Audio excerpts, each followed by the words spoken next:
morning, everybody. Come on, tell me a nice, energetic good morning. Good morning. Did you all have your breakfast?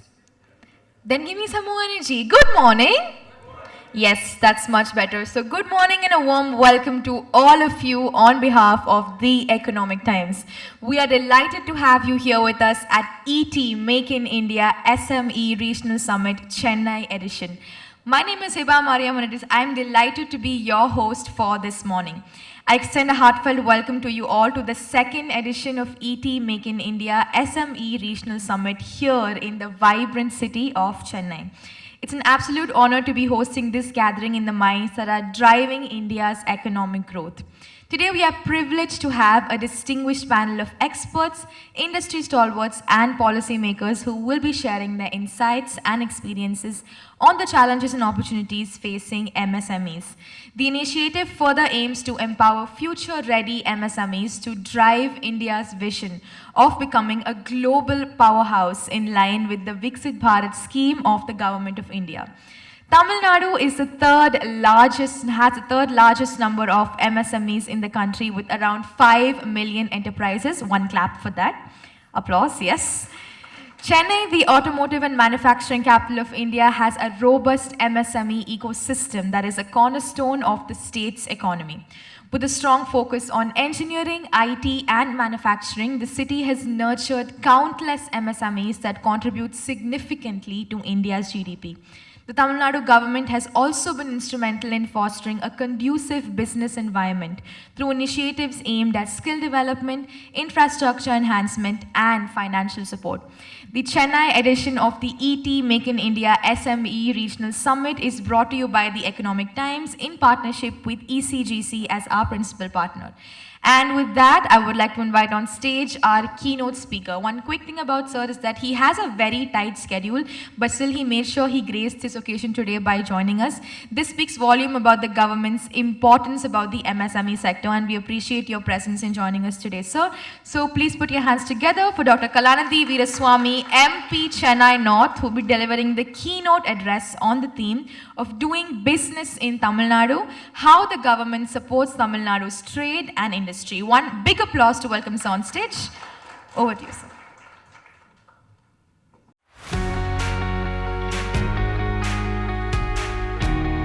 அனைவருக்கும் வணக்கம். இந்த program ET's Make in India SME Regional Summit இந்த நிகழ்ச்சிக்கு வருகை புரிந்திருக்கும் உங்கள் அனைவருக்கும் இனிய காலை வணக்கம். இந்த நிகழ்ச்சிக்கு முதல்ல வந்து என்னை கூப்பிடுறப்போ என்னுடைய நண்பர் செல்வம் அவர்கள் இது போல் ஒரு MSME குறித்து ஒரு கூட்டம் நடக்கிறது, அதற்கு நீங்கள் வர வேண்டும், இந்த குறிப்பாக எக்கனாமிக் டைம்ஸ் அவர்கள் நடத்தும் இந்த நிகழ்ச்சிக்கு வர வேண்டும் என்று சொன்னார். அப்போ வந்து இந்த MSME அப்படின்றது வந்து it is a pet project for me. It has always been something which is close because this is one sector which gives great employment opportunities.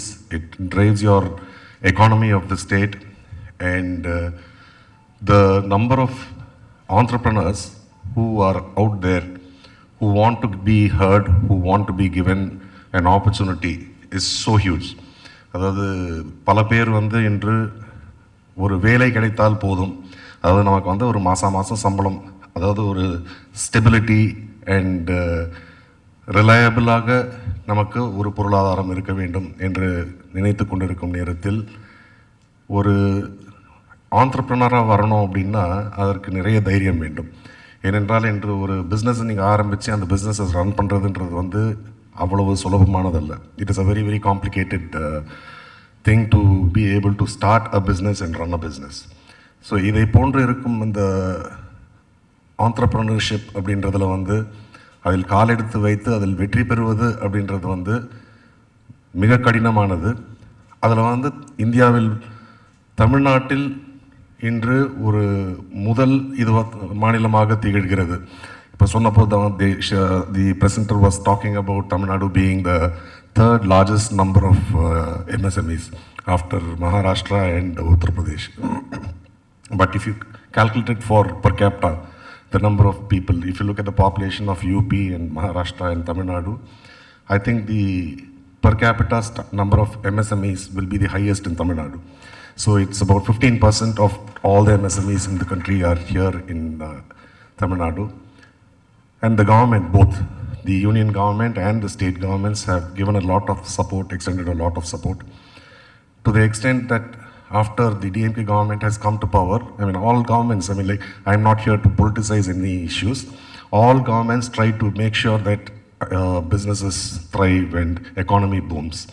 But specifically in the last 3 years, if you see the initiatives which have been taken by our Honorable Chief Minister, Mr. M.K. Stalin, he has made trips to countries like Japan, Singapore, and other countries to attract investments to the state of Tamil Nadu. And in the last 3 years, he's been able to garner more than about 10 lakh crores of investments which have come into Tamil Nadu, accounting for about 30 lakh jobs. So a clap can be very loud for that, for his efforts. So thank you very much. And I had the opportunity to travel along with him when he had gone to Japan. And அங்கே நாங்கள் வந்து ஜப்பானுக்கு போயிருந்தப்போ எல்லாருமே என்ன எதிர்பார்த்தாங்கன்னா we should get in more investments. இப்போ இந்த 10 லட்சம் கோடி அப்படின்றது வந்து இங்கே வரணும். அதற்காக முதலமைச்சர் அவர்கள் எத்தனை பேர் எவ்வளோ லட்சங்கள் கொடுக்க போகிறார்கள் என்று பார்ப்பார் அப்படின்னு எதிர்பார்த்தோம். ஆனால் அவர் கொடுத்த ஃபர்ஸ்ட் இன்ஸ்ட்ரக்ஷன் வந்து any industry where they say that நிறைய காசு இருக்கும், ஆனால் எம்ப்ளாய்மெண்ட் அப்படின்றது அந்த அளவுக்கு இருக்காது அப்படின்ற மாதிரி இருக்க இண்டஸ்ட்ரியை வந்து தவிர்த்துடுங்க. முடிஞ்ச வரைக்கும் எம்ப்ளாய்மெண்ட் பொட்டென்ஷியல் எந்தெந்த இண்டஸ்ட்ரீஸ் அதிகமாக இருக்கிறதோ அந்த இண்டஸ்ட்ரீஸ்க்கு முக்கியத்துவம் கொடுத்து அவர்களுக்கு இங்கே தேவையான வசதிகளை எல்லாம் ஏற்படுத்தி கொடுக்க வேண்டும் அப்படின்றது. To that end the government of Tamil Nadu has been having a department called as, in the industries ministry, they have a department called as guidance. As a politician, I mean, like, even I wasn't aware of this till about 5 years back.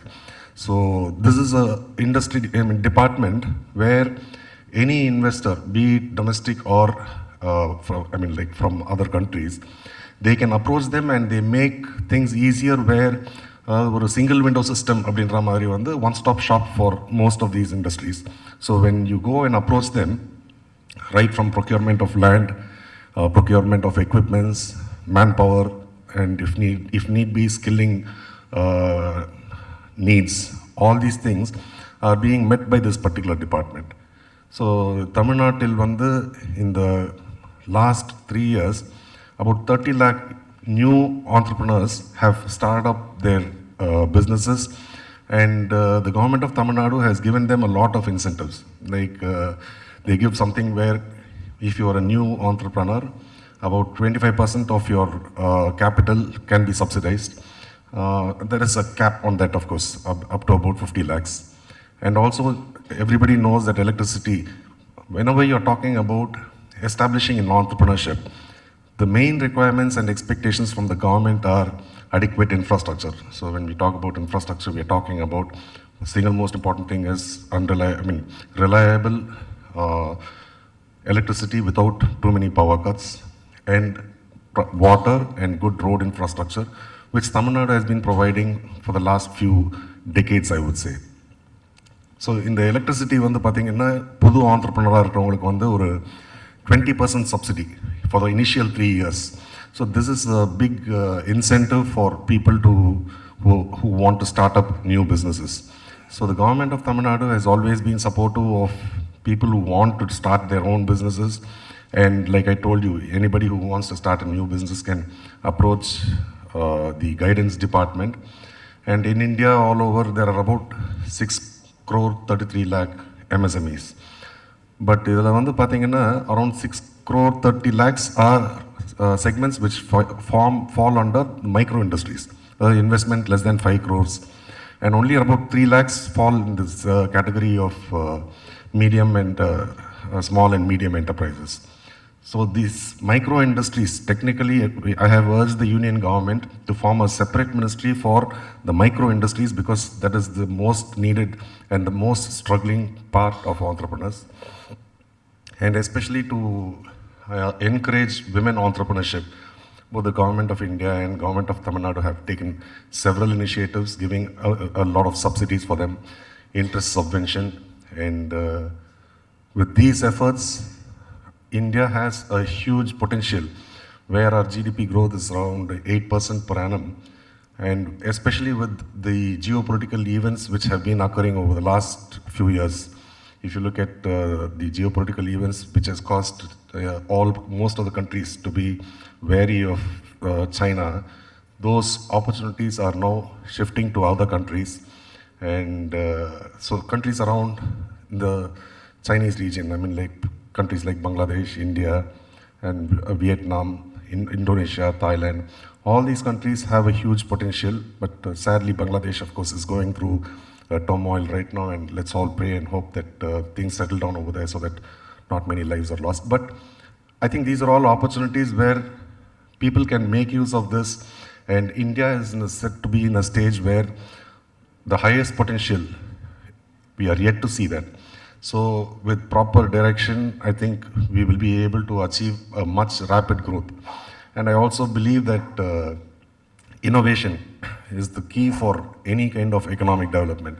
I mean, like the Honorable Prime Minister has always been talking about Make in India. I would go a step forward and say maybe we should think in India, because intellectual property kind of industries, if you look at Google, Facebook, these are all industries where there is not much of capital, only human capital is there and everything else is intellectual.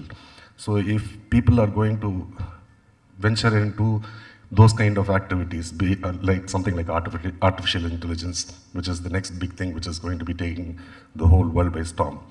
I think we have a huge potential, and I would like to congratulate Economic Times for organizing an event like this. Though sparsely attended, I think more such efforts will definitely help in ensuring that the woes of MSMEs can be heard by the people in government, and any suggestions from the MSME sector, if brought to our notice, I'm sure the Honorable Chief Minister and Industries Minister will be happy to address all those issues.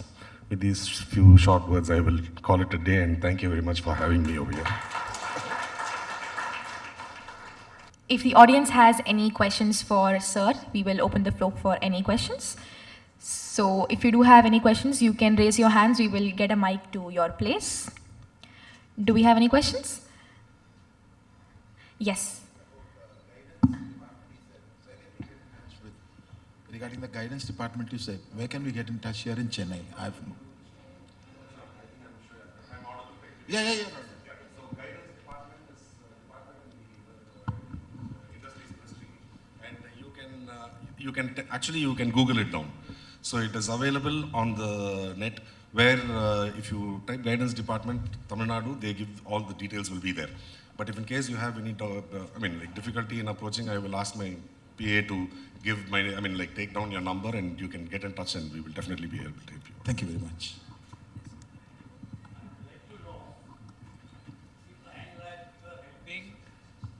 You are helping startup and the people who are having problems.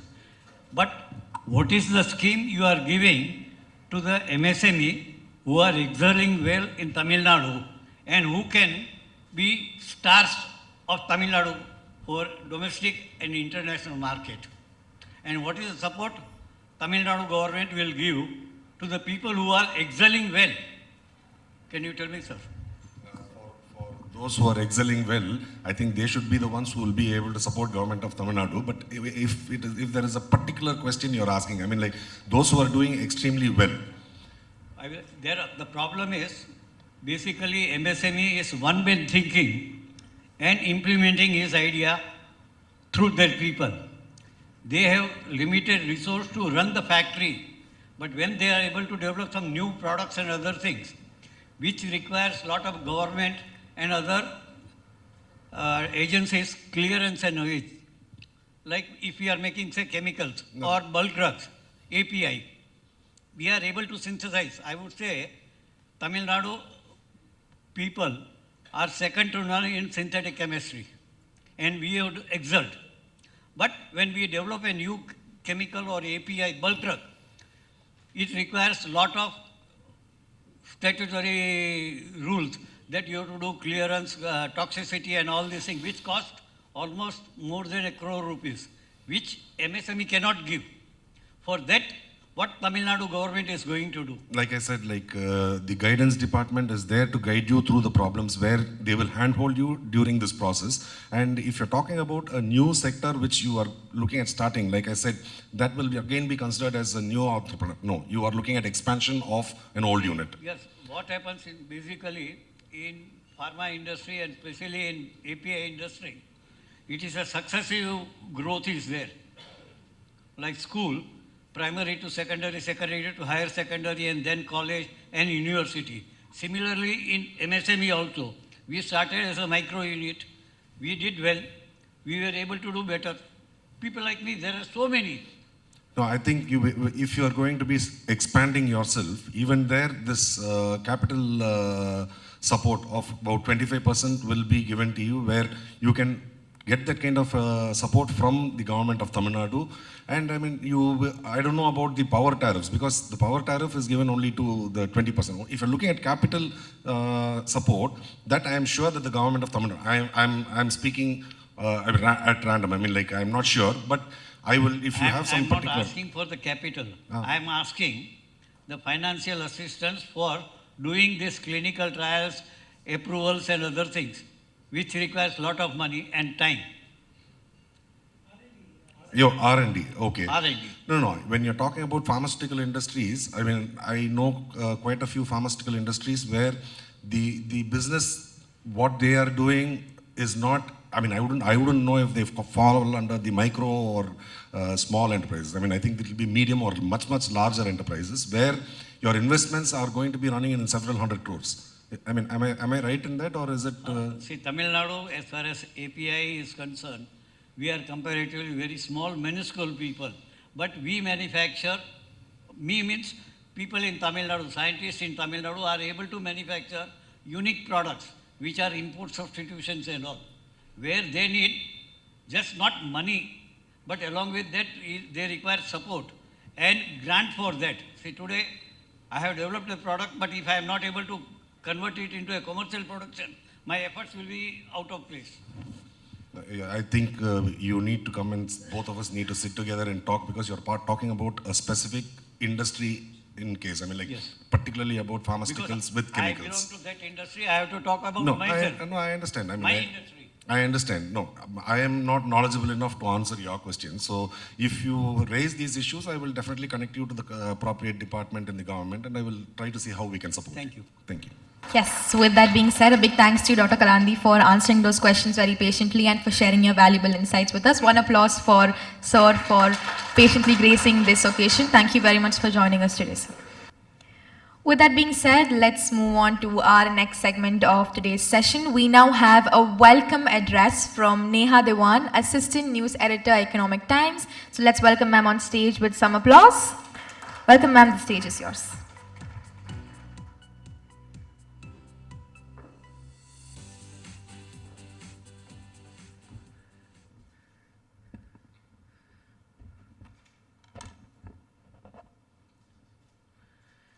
Thank you, Heba, and it's really nice to see such a good gathering on a Saturday morning. I'm from Delhi, so it is definitely a different experience for me. So I welcome you all to the Make in India, to the ET Make in India SME Regional Summit in Chennai. Mr. Gaurav Vanchaman, General Manager, ECGC, Mr. Ikambaram Ramaswamy, Senior Advisor, FAME TN, distinguished guests, ladies and gentlemen. As the third largest exporting state in India, Tamil Nadu boasts of an eclectic range of exports in textiles and garments, leather, automobiles and components, and electronics hardware. In fact, Tamil Nadu has been India's largest exporter of electronic goods in FY23, accounting for 30% of all electronic goods exports from India in FY24.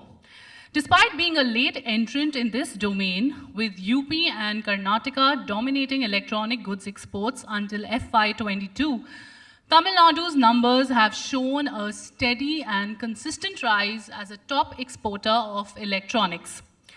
The state posted a 78% increase in exports from $5.37 billion in 2022-23 to $9.56 billion in 2023-24.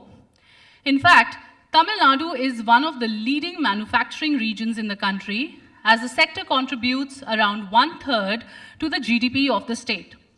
The leading industries are automobile manufacturing, textiles, agri-tech, and electronic parts and equipment.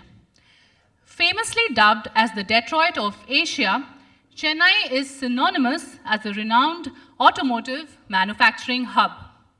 The state has garnered attention for being a central location in the production of auto components with the presence of reputed engineering firms here. More recently, Tamil Nadu has emerged as a prominent electric vehicle producer in India.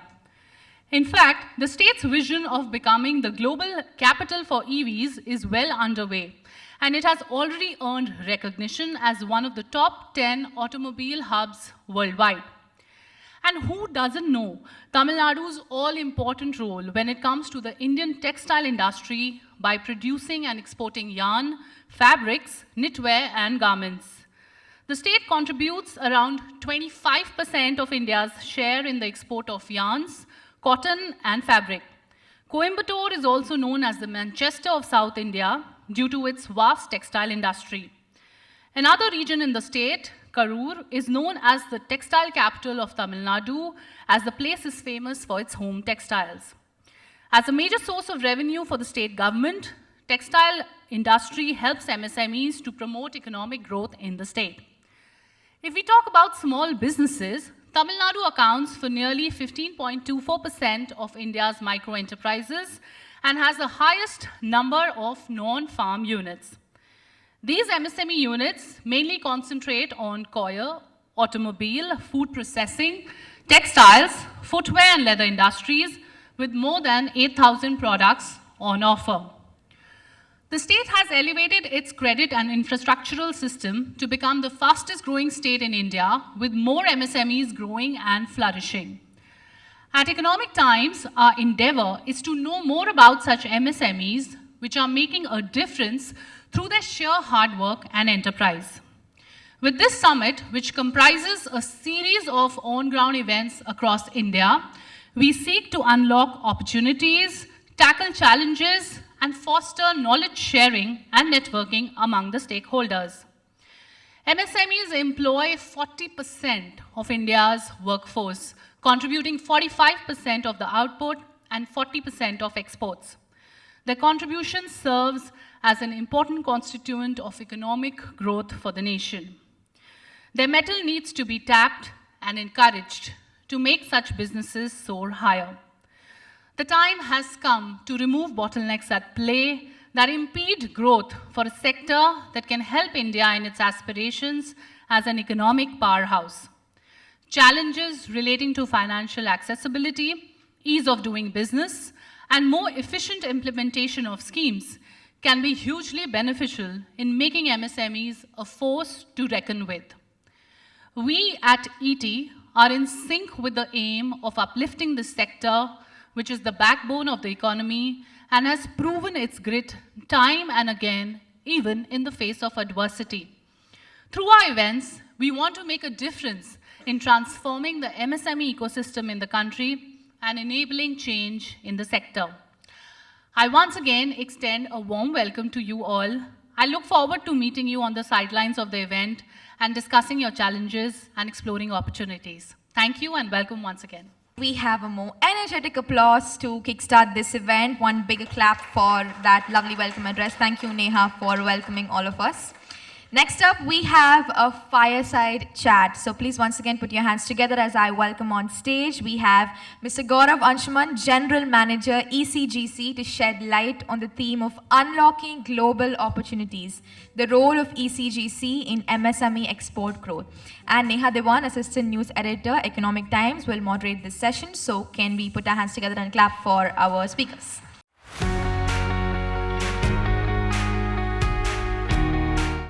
Gaurav, and it's really great to have you here. we have heard about ECGC and how it provides credit risk insurance and related services for exports. But for many present here who may not fully understand the remit of ECGC, can you provide an overview of it and its primary mission? Thank you, ma'am. So first of all, good morning to all of you. Such a lovely crowd here, and that too early morning on a Saturday.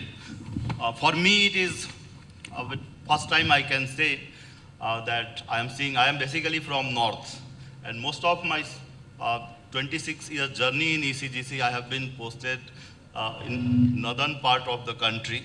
So wherein morning gathering is not very common. Even evening timely gathering may not be. So that way it's good. I think an applause is warranted for that.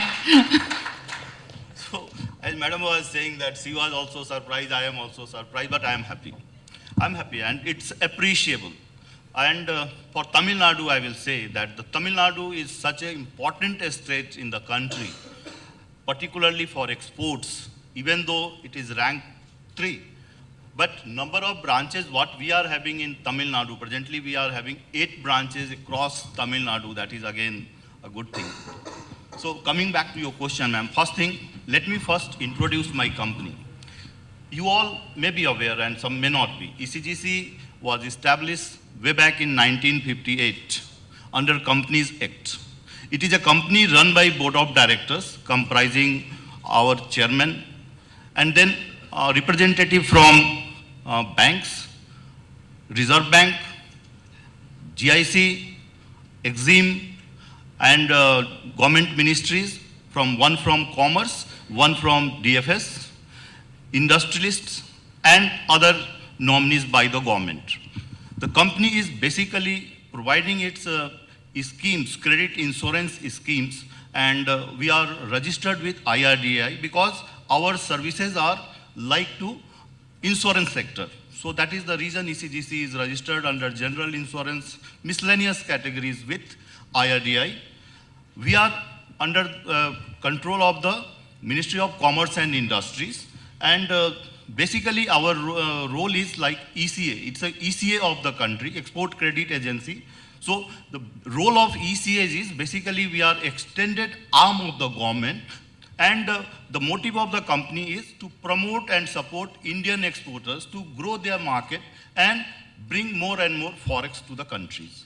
So this all about the brief introduction of ECGC. How we are doing this? Yes, we have set up branches, branch network through which we are offering our insurance product to the exporters, and particularly to make the exporters or entrepreneurs aware the opportunities available in the export, and this we are doing through aligning with all the stakeholders in the line and the government initiatives wherever government is taking. So we are also partnering the other agencies to promoting exports by way of our expertise, by way of our guest faculties, by way of organizing various meetings, and whatever this outreach we can do, we are trying to increase it more and more so that we can enable the young entrepreneurs, the existing entrepreneurs to enter into export markets. Right, and young entrepreneurs, and I think also your focus is the small businesses. And I think, you've mentioned earlier that 90% of the insurance covers that you've extended to are to small businesses. So what's the kind of, service that, you extend to such businesses? And how many do you see them really taking this up with ease, these businesses? Do you see them taking it up with ease? Thank you, ma'am. As I said, ECGC is basically, it's a promotion agency for export. In a layman language, I am saying. And fact is also, as per the government mandate, we were established to support Indian exporters and entrepreneurs to enter into the market. And you rightly said, ma'am, 90% of our exporters' clients, the policy holders, are falling under MSME segment. So it's basically the MSME exporters and industries who is the largely benefited by the schemes of ECGC, and all these schemes, whatever the schemes we are having or the initiatives that has been taken, it is centered at keeping this MSME segment into loop. So this is the way we are trying to inbuild, and the response that we had received is also a testimony to that, that 90% of these exporters, whoever has taken our products, are from MSME segment. And for them, we have schemes, that is all the schemes that have been formulated and marketed by ECGCs are also the customer centric, and the more and more insurance cover will be needed by these MSME segments because they face the larger challenge. Right, as you said, they face larger challenge. So in terms of mitigating risks for exporters, how does ECGC help in that, given that there are a lot of market dynamics and geopolitical uncertainties at play? What role does ECGC play in that? This is a very good question for an underwriter, because see, this you are asking the secret of the insurance segment. So basically you all are aware that insurance works with the underwriting. The health of insurance company can be judged by their underwriting capacity. For ECGC also, these underwritings are the measure, tool and the instrument through which we monitor our business and underwrite the risk. In this credit insurance market, there are basically three underwriting concepts. One is the exporter underwriting, second will be the buyer underwriting, and third is the country underwriting. So by saying this exporter underwriting, we mean that when we underwrite a risk on any exporter, first we think that what is the exporter profile, whether they are capable to make the shipments or not. So there are underwriting guidelines which is tested by the company. Then comes the buyer underwriting. Yes, if any exporters is trying to export to a buyer, new or their existing, and come for insurance cover, as an insurance company, first thing we do is underwriting the buyer. For that, we have our own system we have developed, and we judge the buyer on 7-8 parameters are there, based like the companies, overseas companies' age in the business, their type of business, whether they are proprietary company, public sector, or traded company, like that. Then the commodities or the goods in which they are doing business, then their financials. So these all things will taken into consideration. We also consider exporters' experience, ECGC's own experience. For exporter, the buyer may be new, but for ECGC, it may not be. Similarly, ECGC, as I said, it's an ECA, and worldwide, all these ECAs or export credit insurance companies is having one association, that is Bern Union. ECGC is one of the founder member of this Bern Union. So these all Bern Union agencies share their reports. So whenever any adverse report is there with one ECA, it will be shared with other members also. So all these put together, we underwrite the buyer, when we fix some overall exposure limit on the buyer, and based on the demands of the exporter, that is given to the exporter. Third comes, as you said, geopolitical part also. So as an insurer, our third underwriting pillar is country underwriting. ECGC has, over the years, as I told you earlier also, that we are almost 68 years in the operation. So company is one of the experienced company in the field. So our underwriting capacity has helped us. So country underwriting, again, it's our indigenous system wherein we rate almost all country. At present, we are underwriting 239 countries across the world. That is the highest by any credit insurer.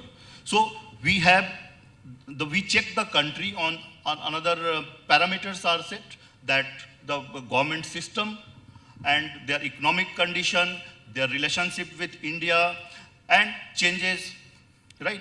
So all these developments will be taken into consideration before deciding the country's position. We have made 7 layer structure. So all over the world, we have divided the countries into 7 groups. Based on that, we underwrite the risk, and this rating of the countries will determine the premium structure also. So whenever any change takes place, it is accounted for in the underwriting system, and our model give us a score. Based on that, we also keep on overviewing the countries. Okay, so there are a lot of mechanisms at play which you help. If MSMEs are facing certain uncertainties, you offer those kind of mechanisms through which they can assess the risk factor in a prudent way, in terms of the points that you listed. Okay, and how does ECGC work with the government and financial institutions to improve access to finance for MSMEs? Are there any specific government schemes or policies that MSMEs should be aware of in relation to export credit guarantees? ECGC is, once again I will say, ma'am, it's an export promotion organization, and in our heart, it is the development of export that is always there. So as far as financing is concerned, right, the finance is the backbone for any industries, whether they are exporters or in domestic, new entrepreneurs, existing entrepreneurs, everyone needs finance. And to meet these financial challenges, ECGC provides a facilitator role. There are basically 2 types of schemes that is run by ECGC. One is, we call it our insurance product for the exporters, and second is the insurance product for the banks or financial institutions who are lending to the exporter borrowers. Correct? So whenever a bank is financing, as we all can understand, in a normal finance, if I go to a bank and approach a bank for finance, they will ask for so many documentation, then collaterals and other things. So these problems will come for the entrepreneurs in export business also. ECGC covers to the bank, helps them to give lending to the exporters. So it is, in a way, we are facilitating easy finance to the exporters. So all these financial institutions, all are in work in tandem. Correct? So we support each other. With our support, bankers are encouraged to lend more and more to exporters to enable them to get the loan. The second part is the capacity development also, wherein with the government agencies, we also tied up. And we also provide whatever resource or expertise that we can do in organizing the meetings. And this is one of the initiatives you can say that we are here today. This is also, I think it is part of it can be taken, that initiative for making exporters aware, entrepreneurs aware, that government, not only the government, even the media houses like Economic Times is taking this initiative, means it is somewhere direction from the government, and everywhere all the stakeholders are making their ways. And for MSME exporter also, there is a scheme called Capacity Development of First Time MSE Exporter Scheme, wherein it is a scheme run by floated by Ministry of MSME, and there is a provision of 10,000 rupees reimbursement to the exporters if they are paying it towards to ECGC for their credit insurance. So ECGC is the implementing agency for this scheme. Many of exporters are not aware about that. So this is also one of the scheme wherein introduced by MSME ministry, not by our parent ministry, but ECGC is the nodal agency for that. Up to 10,000 of the premium that has been paid by these small exporters. There are certain conditions for that. So if that conditions are complied with, 10,000 can be reimbursed. Okay, that's so there are a number of aspects through which access to finance for MSMEs, you're making that easier. You're enabling that in a way which can help to remove this major roadblock which is there for the sector. Yes. Right, and also I want to ask a bit about, the trends that you see in the global market which MSMEs should consider while planning their export strategies. See, there are challenges. There are challenges, lot of challenges in any business. A business cannot be without risk. So not only business, even in our day-to-day life, it is full of risk. It is the only question is how you are mitigating and how you are seeing the risk. Many times the risk may not be perceived by us, whereas actually the risk exists. So in any business, and particularly this MSME segments, because the financials not permit them to absorb losses. So the risk mitigation factors are really important thing that one has to consider before deciding anything. So one way is, we all, even nowadays, this maps, Google Maps and other things, so navigators. So ECGC is also basically our insurance products are, it helps to navigate in international market. It helps to check your buyer's strength. It checks to diversify your business. As I said, this company is also having sound pillars of underwriting like buyers and country. So whenever any existing exporters wants to increase their business to a new market, then only you can grow, or you can grow with your existing customers, I mean the buyers also. But there is a thumb rule that if you cannot depend on one buyer, so your entire business, if it is tagged with one or limited buyers, you are undertaking more and more risk. So there is always need and scope, and it is expected that the entrepreneurs should expand their business. There may be possibilities of entering into new market, because in existing market you may not get that advantage. So it will be always challenging or good, advisable to enter into new markets, expand your business in the existing market with the existing customers. So as a navigating tools, that ECGC products is really helpful. Suppose you want to enter into a new market, and if you know that the rating of the country is how the country is rated by ECGC, there may be, you would have done your own groundwork, you had done your surveys and other things, but this is also going to play into before you are finalizing the deal. Similarly, if you are expanding your business, that the buyer assessment is needed.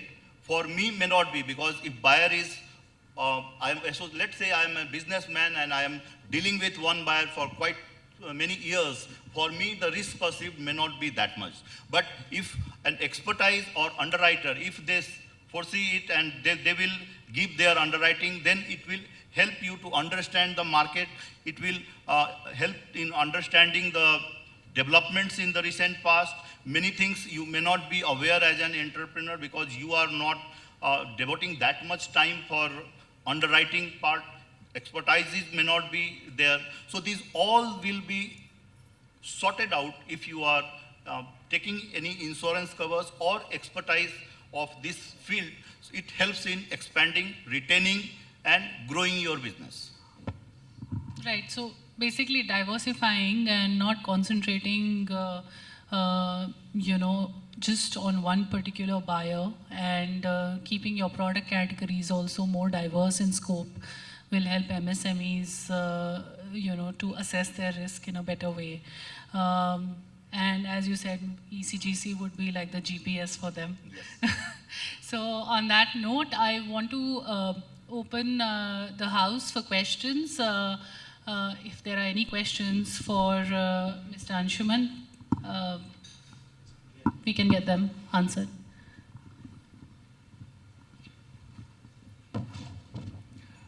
Hi, myself Veela Megan. So new startup companies, you're saying that will be into 10,000 something is providing now. Was this schemes from provided for government aid, or you were into the ECGC providing for other things? I couldn't get you. No. The new startups exports, you told me that 10,000 will be providing from the government side, or in this collaborative from ECGC, I'm asking. The scheme you told that no, about the startup companies. Your question is not... Reinvestment, yes. Premium topic I'm talking about the. It's a government scheme. Okay. See, there are conditions that Thank you. IEC of the entrepreneurs should not be older than 3 years. Then only this scheme will come into play. Okay. So for details, you can go to the MSME website, or you can approach our branch in Chennai. We Okay. have 2 branches here. Okay. And one of the branch manager is here. Girish, will you please let your location and the other branch also? Yeah, thank you, thank you. Yeah, good morning, sir. My name is Varna Prakash. So I would like to know that whether EasyGC is offering any factoring services, because 10 years back I availed once. So after that I didn't get any touch on that. So any factoring services have been providing by the EasyGC, sir? Can you elaborate on that, please? Yes, sir. We are in factoring business also, and our factoring scheme is very competitive. So that is there. You can approach our branch, or you can write to us also directly.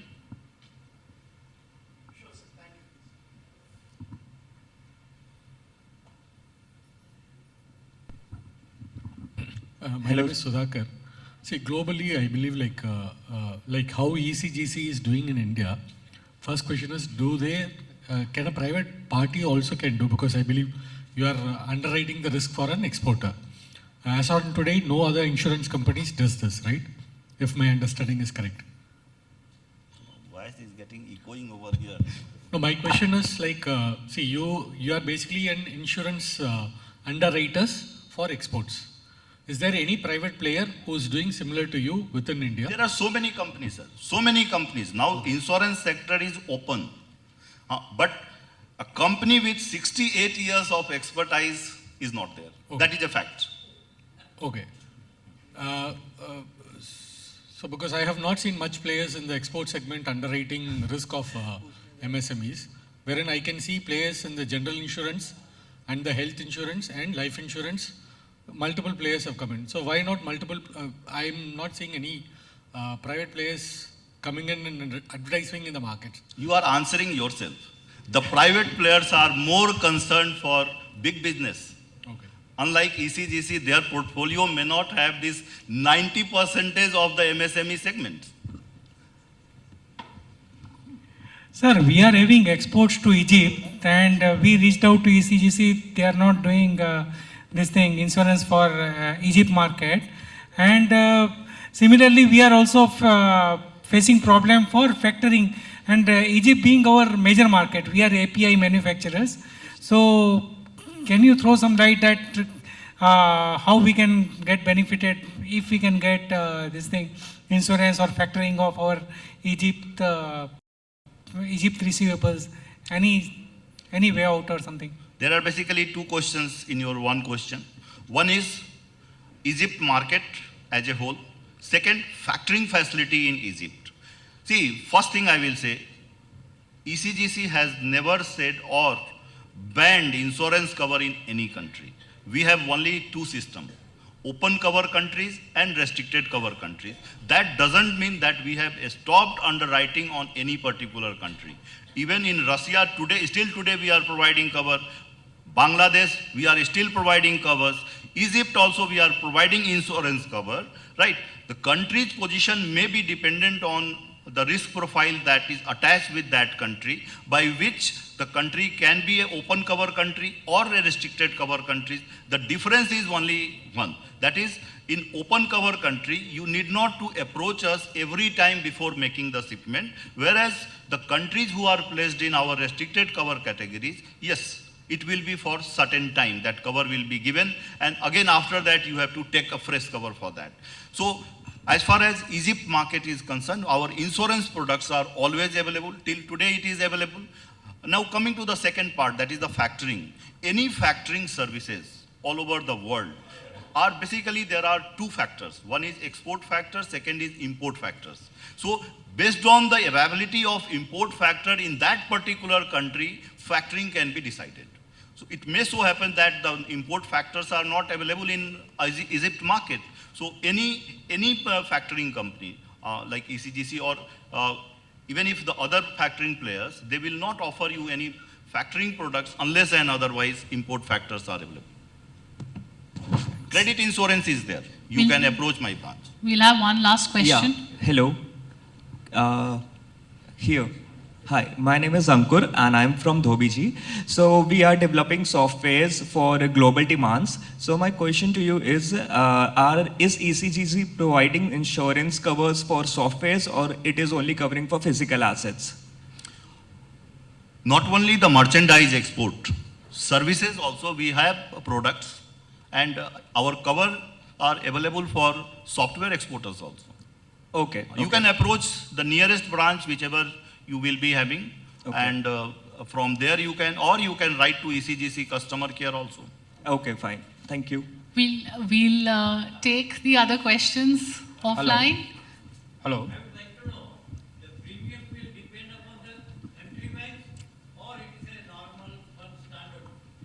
This is a beautiful question, sir. Higher the risk, higher the premium. And the risk will be weighted on two parameters. One is the country, second is terms of payment. Softer the payment terms, lower the premium. The way you are taking more and more risk, I mean higher the credit terms, higher will be the premium. So one factor is your payment terms and second is the country status. Thank you. Hello. We'll Just one question. Thank you. Sir, good morning. Sir, actually you are saying 239 countries you have a collaboration with for export promoting agency level. So you have extended your services like you are the aggregator like source into contracting between across 239 countries, buyer and suppliers database in your platform. See, this is the country list wherein ECGC has rated these countries. Oh, okay. Yeah. And the questions I was expecting that you will ask that even in UNO these many countries doesn't exist. So I was expecting these questions. How come ECGC has even surpassed the UN data? Okay, thank you. Sir, I have one question. please. Yeah. please. I couldn't hold myself. You mentioned Bangladesh, right? So when you're providing insurance, and currently what's happening in Bangladesh as a country, does your insurance cover, losses if any a business incurs during the unrest which is happening in Bangladesh right now? I mean, do you provide covers like that as well? Yeah, it's a beautiful question. It's a beautiful question and very apt question, I would say. First, insurance, if we have already underwritten the risk, whatever claims will come, yes, it has to be honored. Secondly, the future business also, we have not off-covered Bangladesh. We are still giving cover to Bangladesh. So whenever underwriter or insurance company has already underwritten the risk, it is covered. So there should not be panic, fear that this Bangladesh crisis, because see, there are two sides. One is the existing business that has already been, goods has already been shipped and the payments are in problem. Maybe it is too early to say because last 6th was take place that the change in the government and till today the things have not been stabilized. Correct. Right? So this is a time that everyone is watchful and one should be watchful also. The second is, I am looking the positive side of that. As I was hearing here that the Tamil Nadu is having enormous potential for textile business. So the business that will be shifting from Bangladesh is bound to come in India. So the Indian exporters can take advantage of this situation. Correct? Yeah. But yes, the textile industry, the ready-made garment particularly, one has to deal with care. That is anyway is expected for all the business. So one should see the insurance portfolio before entering in any market. Thank you. Right. Thank you so much for that discussion and for telling us the various facilities which are on offer for MSMEs and what they can do to manage their portfolio better. It was great to have you here, and it was given the response from the audience. I'm sure they took away much from this discussion.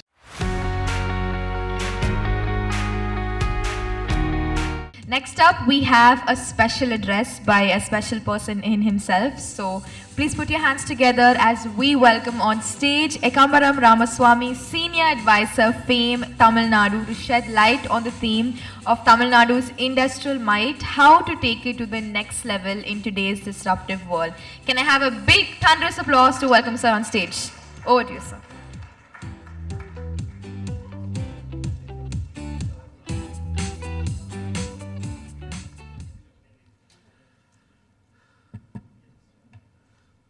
Very good morning to everyone. Thank you. Yeah, in the inaugural address, Madam told, Tamil Nadu, strength of Tamil Nadu, second largest economy in India, and you know very well, it is blessed with abundant resources and skilled manpower. Not only this, because of the policies of the government and initiative of the government, this was made possible. Everyone want to be number one. Then why not Tamil Nadu? Tamil Nadu also wants to be number one in India. And not only, we are moving forward to reach number one rank, but we are trying to fix, quantitative target of 1 trillion economy by 2030. That is our vision of our Honorable Chief Minister. Yes, our said Tamil Nadu is leading in many sectors: automobile, leather, food processing, textiles. Not only in manufacturing but also in service, IT, ITES and healthcare. So this is possible because of the robust MSME ecosystem exists in the state. We strongly believe, that the entrepreneurial skill of our Tamil Nadu people made this possible. Our government wants an equitable growth, sustainable growth. Everyone now we are talking about the sustainable growth. See, if you take MSMEs in Tamil Nadu, as per the that sample survey conducted by NSSO during 2015, it is said about 5 million MSMEs are there, out of which registered is only 28 lakh MSMEs are registered. Still, there is a gap of around 20-30 lakhs MSMEs are unregistered. So first, government wants to bring all the MSMEs into a formalized form, that we want to register all MSMEs so that policies can be framed for those MSMEs. See, even if you talk about the MSMEs, 98 to 99% of the MSMEs are micro. The definition of micro, that investment in plant and machinery is less than 1 crore. So the government mostly focuses on micro enterprises and to some extent small and medium enterprises. So MSMEs, faces several challenges. Everyone knows in all spectrum of business, they are facing problems. So if you take finance, if you take infrastructure, if you take technology, if you take market, if you take ease of doing business, all the spectrum of this business, MSMEs are facing problems. So government is focusing one by one in the challenges faced by the MSMEs. If you take finance, last couple of years, government has brought many new support schemes for to address the financial issues. One such thing is Tamil Nadu Credit Guarantee Scheme, TNCGS. It is a sub-scheme of Government of India Credit Guarantee Scheme. Well, the collateral-free loan is not easily available to the MSMEs. To support and to facilitate MSMEs, Tamil Nadu government came up with a scheme. Normally, Government of India credit guarantee gives only 75% guarantee. Now, Tamil Nadu government wants to increase by another 15% for the loans up to 40 lakhs. So, for the credit guarantee with the Tamil Nadu government support, the MSMEs can get up to 90% guarantee. And for the loan above 40 lakhs, it is 80% guarantees. Another one of the important issue faced by the MSME is delayed payment. See, in the current year budget, government came up with a new announcement to make mandatory all the corporates with more than 250 crore turnover should be brought under trade receivable and discounting platform. That is made mandatory. That will be followed by the Ministry of Corporate Affairs. So in these things, first step what the state government took is issued a GO a year back to mandate all the state government, public sector undertakings and government department to onboard on TREDS platform, trade receivable, and about 99 state public sector undertakings are brought under the TREDS platform. So far, 2,700 crore dispersed through this platform to 1,100 MSMEs in the last 1 year. A new one additional factor is brought into this trade receivable and discounting platform, that is called refinancing by a state government banking system. That is a bank called Tamil Nadu Industrial Cooperative Bank, TAICO Bank, which give refinance to the commercial banks which are financing under TREDS.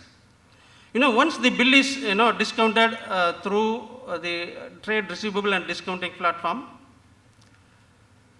the buyer is supposed to give payment within 180 days. If the state government PSU fails to release the payment on 179th day, the auto debit facility of the TAICO Bank will enable the commercial bank to get the payment from the state government bank. So this additional facility is in the first phase we have brought in for the state public sector undertaking and government department, and the next step would be for the other buying private entities also. So if you take this new entrepreneurs, state government implementing 5 types of self-employment scheme. There are 2 state government schemes, Prime Minister Employment Generation Program and Prime Minister's Food Processing Micro Enterprises Development Scheme, PMFME. And another 3 state government scheme is operated by government, that is NEEDS, UAEGP and AABC, Anna Ambedkar Business Development Scheme. See, as I said earlier, government is more focused about inclusive growth. So inclusive growth, so we want to to empower women. So in all our scheme, we are trying to give participation to the women, minimum of 50%. So we are in the last 3 years, about 30,000 new entrepreneurs have been benefited by the scheme of the state government, of which about 40% are women. And in order to have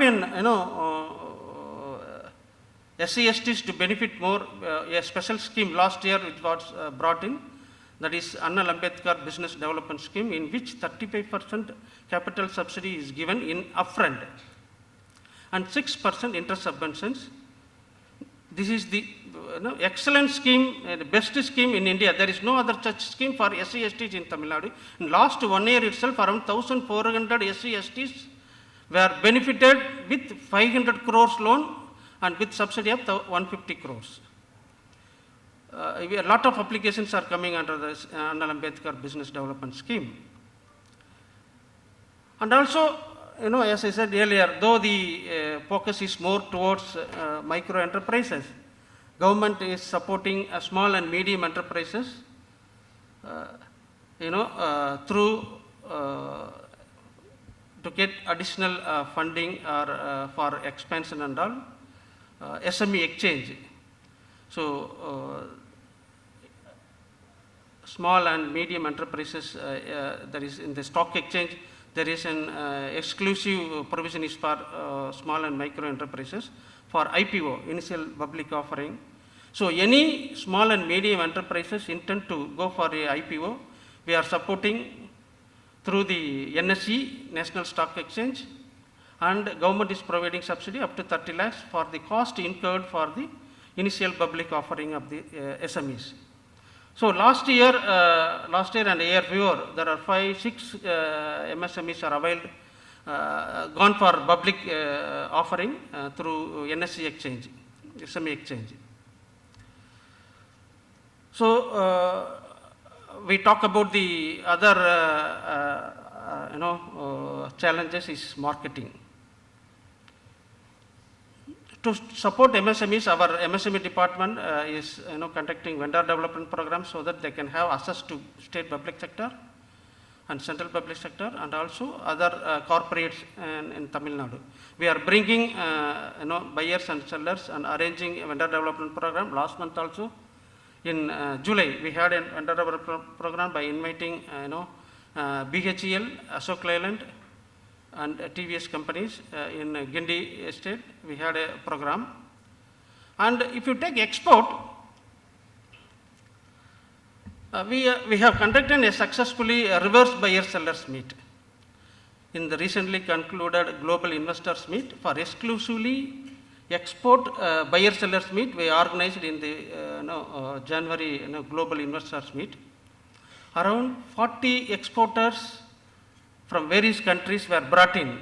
We associated with FIO, Federation of Indian Exporter Organizations. They brought around 40 exporters from different countries, and we about around 200 MSMEs participated in that. Around 120 MSMEs signed an agreement with the buyers worth about 48 crores. The export buyer sellers meet. So we are trying to do such export buyer sellers meet once in 6 months, and next we are proposing in the October.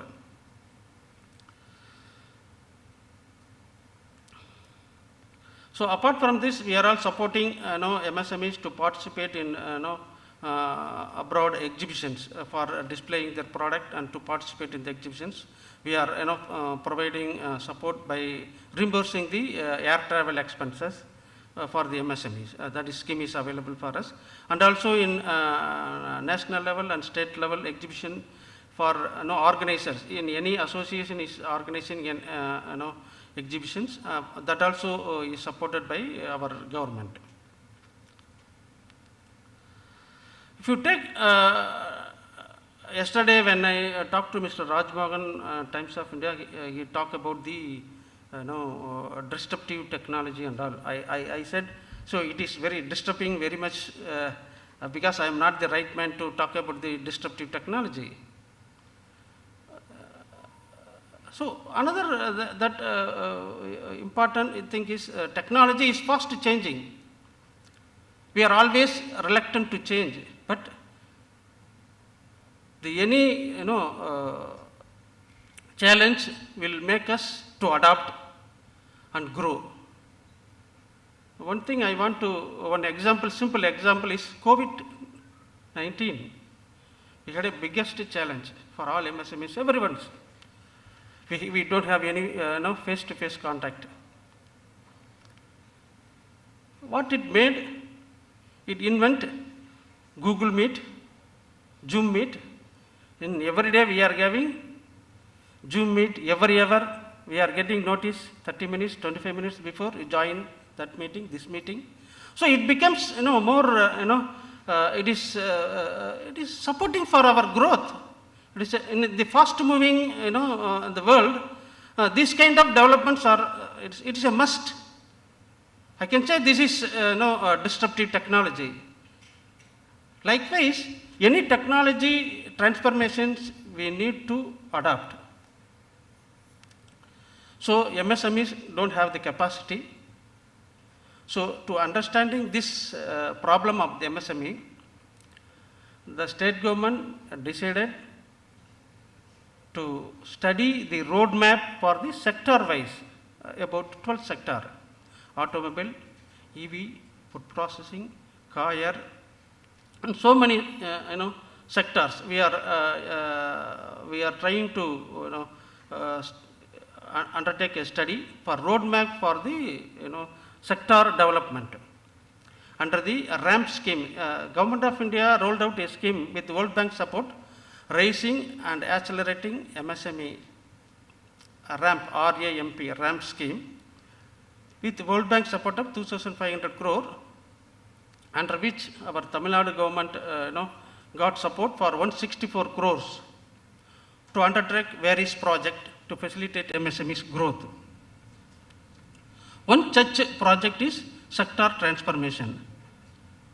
So we are already we started working on EV, how our MSMEs, our auto component manufacturers have to transform to adopt the EV manufacturing, and what type of skilling is required, what technology is required. This kind of study we have at the stage of completion. And similarly, other year-wise, we are trying to take 4 sector in the next 2 to 3 years. And to support MSMEs, the cluster approach is, is more supportive for the engineering industries. In Chennai, government has announced 2 types of scheme: one for micro cluster development scheme for micro enterprises. Another one scheme is called mega cluster scheme with 100 crore each. First such clusters, mega clusters, is ready for inauguration in Tirumudivakam Industrial Estate for precision manufacturing, engineering. So with the support of around 33 crores from the government side, and they have set up first phase, they have completed, is ready for inauguration. Another one cluster, mega cluster, is coming up, pharma cluster in Dindivanam Pharma Park. With regard to micro cluster, about 43 micro clusters are approved by the government last year, and it's all in various stages of implementation. One such cluster is, for example, in food processing sector, cashew processing cluster in Kadalur, that is already commenced and they are doing it. This type of cluster activities is useful for the small, tiny MSMEs for packaging, grading, packaging, and branding their products. So another intervention what the present government, our Honorable Chief Minister in 2021 July is launched single window portal 2.0. So for starting a business, every industry has to take several clearances. So all these clearances can be obtained at a single point through the single window portal. About 200 and odd clearances can be obtained through single window portal. It encompasses in all departments. For if you take any manufacturing enterprises, they have to get pollution control board, or town and country planning, or inspector of factories, or so electrical inspectorate, and so many license they have to take. Similarly, trade license. If you take any medical shop, if you take medical shop, they have to take pharmacy, that is drug and license. Drug license they have to take. If you want to, do a shooting in the nearby highway, they have to take shooting license from the local body. That also, everything is made under this, single window portal. 40 department clearances, more than 200 clearances can be obtained. In last 3 years, about 37,000 clearances have been issued through this single window portal. This is one of the biggest step what the government is taken initiative, which is backed by an Tamil Nadu Business Facilitation Act, which act specifies timeline for every licenses and also specifies timeline for seeking queries. If a license which is to be issued within 7 days, for query raising it is only 3 days. For a license which is to be issued within 15 days, for query raising it is 7 days. So if the query is not raised within 3 days or 7 days, it is deemed that the application is in order. And there is a provision for deemed approval also if the license is not issued within the time frame stipulated by the Business Facilitation Act. And there is an institutional setup to review the performance of the single window, those applications applied through the single window portal, district level single window committee headed by the district collector, and state level single window committee headed by our industries commissioner. And there is another provision also there in the Business Facilitation Act, penalty for the defaulting officers. So all the aspects are encompasses in this single window portal and Business Facilitation Act. So another one important problem for the MSMEs is skilling. Even nowadays, skilled manpower to some extent they can get, but the semi-skilled, unskilled laborers, they are facing is very difficult to get this kind of blue collar job seekers. So we are trying to set up an app for matchmaking. We are on the job. So very soon I hope that will be come to support the MSMEs. So as I said, if you talk about the startup also, our Tamil Nadu government ranking is in 2021 only 3,000 startups were registered. Now in the last 3 years, because of the initiative taken by the government, the number of startups registered in Tamil Nadu is around more than 900 startups. So government is supporting the startups for their innovations by providing up to 10 lakhs grant for the innovations by the youngsters or any MSMEs for the product. So every year, government is supporting through innovation fund. This innovation fund is available for SCST also. Exclusive fund is for innovations. So I think I have covered the initiatives of the government in all respect, EODP, skilling, market, technology and finance. So any questions I wish to take right now. So before concluding, I thank the organizers, Times of India, Mr. Raj Mohan. Yes please, yes please. Yeah.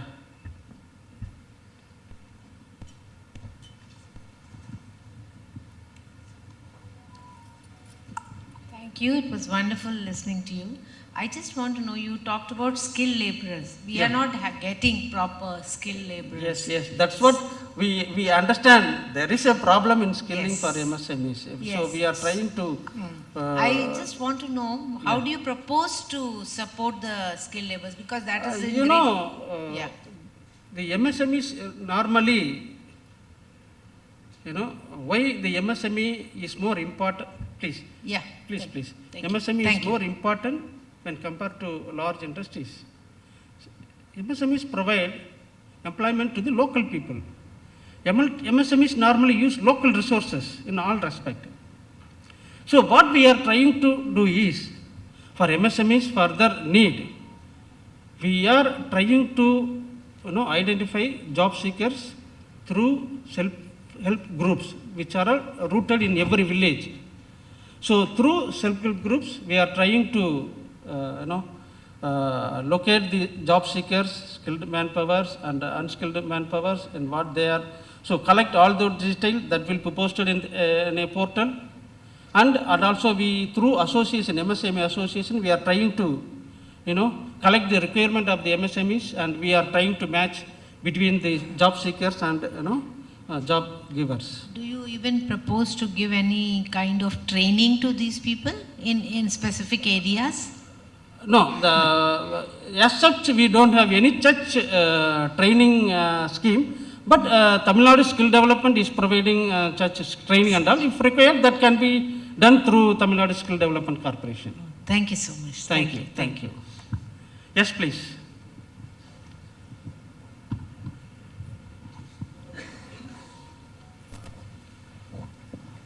Hello, sir. For the schemes, what you had explained, so if we have a MSME registration alone, it is sufficient, or like should we have to have any other registration? That is the Which first scheme, question. if you tell, I can.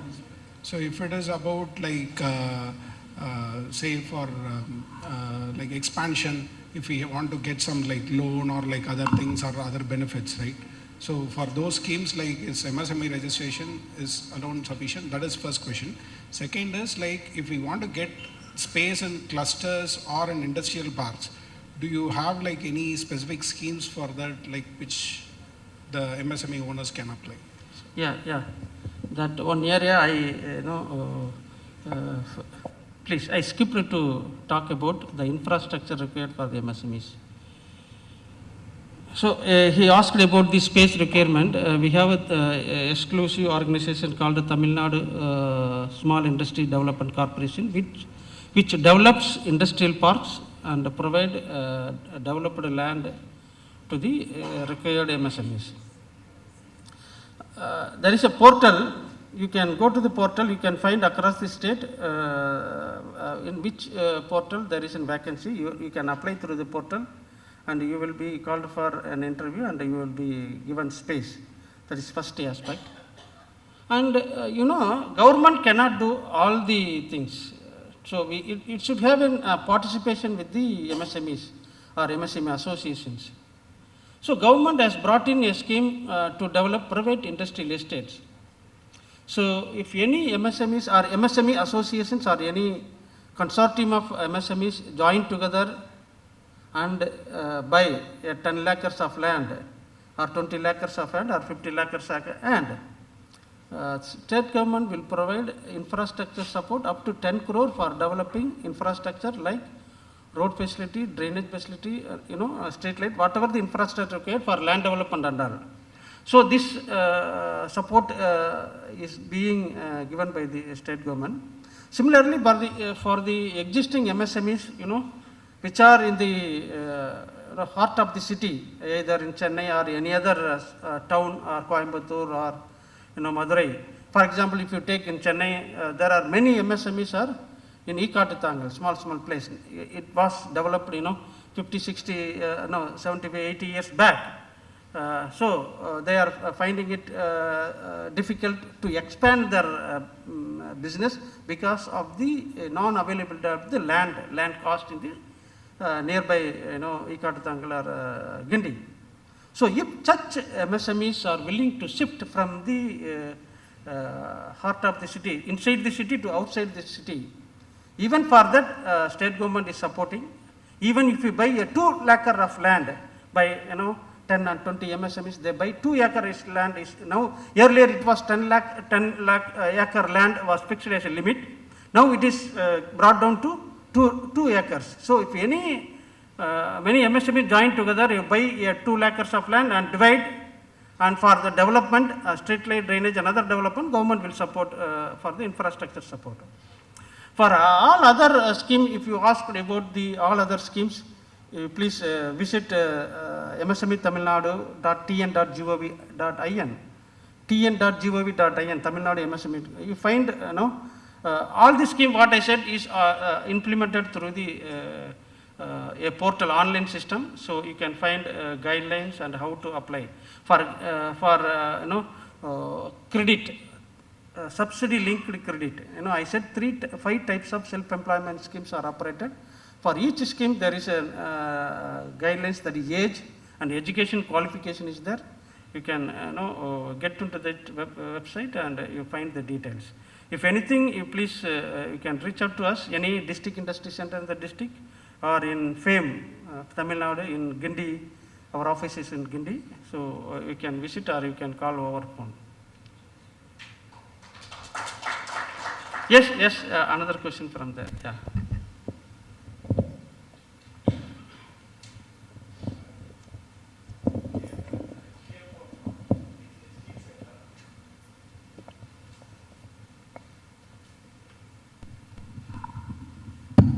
I have two questions. First is a macro level question, since you represent Tamil Nadu government and especially the export industry. India is still in the exports, I'm taking the world scene, around 1.5 or less than 2%, I believe. So how is Tamil Nadu government or even all India level, what are the steps? Are the steps taken sufficient to make India a more export? No, I could not catch your point, please. No, I am just asking the Tamil Nadu government, the All India role also, for India's role in the export growth. Because today the overall scene is around 1.4 or less than 2%, if I understand. So what is the Tamil Nadu government especially taking to make yes, for export? Export and all. Yes. Second please. question is also, second is about especially export and growth, because I come from the steel industry, right? We'd like to know, because three major areas there for industry from my experience also. One is, today we should have competitive pricing. Second is quality assurance. Third is logistics support or infrastructure support, which is there. So on these three aspects, how is your government supporting or the agencies helping? That's my question. Thank you. Yeah, if you talk export, to support MSMEs to export, I said last January we conducted a reverse buyer-sellers meet by inviting buyers from outside the country. In the that buyer-sellers meet, 40 MSMEs are first-time exporters. So, to support first-time exporters, Honorable CM in 2021 released Exporters Handbook exclusively for MSMEs. That is, that Exporters Handbook is available in our FAME TN website. And also we have set up export facilitation desks in all 38 district industry centers to support exports. And also I want to mention, for export, each country has its own quality standards. If you take Europe, there may be a specific standard. If you take US, standard may be something different. If you take South Asian country, the standard may be something different. So for each country has its own quality standard. So for those quality standards, the MSME has to. So even if you take in leather sector, for getting one quality certification to export to Europe, it cost about 10 lakhs. That's what we told. So we brought in a scheme called incentive for quality certifications. So government is supporting for up to 10 lakhs, 100% reimbursement for export certifications. 100% reimbursement up to 10 lakhs for export certifications. And also for any other certifications, not only for export, for any other certification, if you take ISO 9000 or 14000 or any other certifications, up to 2 lakhs state government is providing 100% reimbursement for the quality certifications. Yes, thank you very much. Yeah. Hello. Yeah, sir, I am working for Sri Venkateswara College of Engineering, Sri Permandur. Yeah. Actually, this is regarding the skilling of MSME. Because recently we got a project from Bureau of Indian Standards for study of reference architecture of Industry 4.0. So the skilling, what they told us in the objective of the project is that we need to study the Industry 4.0 implementation in the small and medium scale industries. So we have visited so many big companies There they are in the transition of 3.0 to 4.0. Still, they are not in the level of IoT. So what you are trying to say, the skilling for this medium and micro level or small scale industry, what sort of level they are and what sort of skilling is required? Is it that the industry 4.0 or 3.0 are the existing? Are they require the training in that way? Are the customers are expecting that level for the micro and small and medium industries? So in that way I have a query, sir. Because we need to go for a survey for medium and small scale industry also. Do you visited TANCAM? TANCAM, yeah, I visited. TANCAM you visited? Yeah, I visited. Yeah, Tamil Nadu has set up a sophisticated Industry 4.0 training center, TANCAM in yes, sir. In a tidal park. A tidal park. Yeah, yeah. So we are supporting MSMEs to bring them to there to understand the Industry 4.0 and how it works and how they can transform their business into the next level. Yes, sir. So as you said, Industry 4.0, government is providing incentive up to 25% on the capital expenditure up to 1.5 crore. So for any MSMEs, they are transforming to Industry 4.0 and they are, adopting technology cost and the infrastructure cost or equipment cost, whatever it is, government is reimbursing at the rate of 25%, up to 1.5 crore we are offering. Okay? Yes. Thank you. Thank you, sir. Thank you.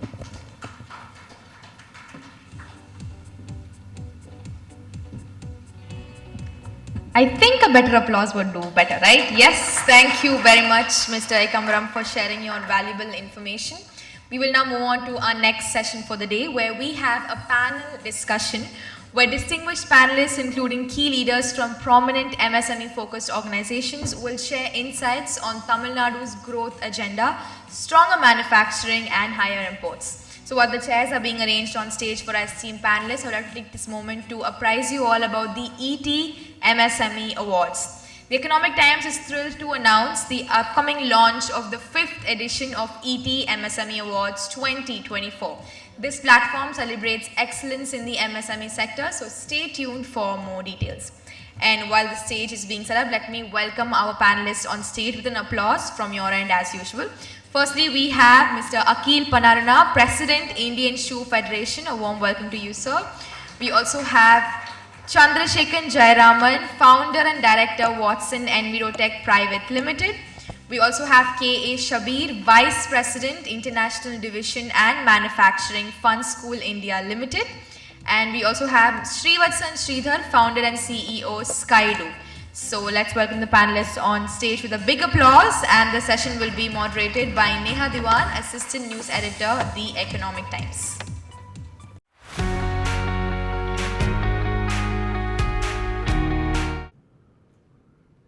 I welcome you all to this panel, and it's great to have you all here. And I think you have traveled from Bangalore as well to attend this. So thank you. Our panel's theme is about Tamil Nadu's growth agenda, stronger manufacturing, higher exports, which I think is very apt for a state like Tamil Nadu, given its manufacturing prowess and the fact that the sector contributes 1/3 to GDP of the state.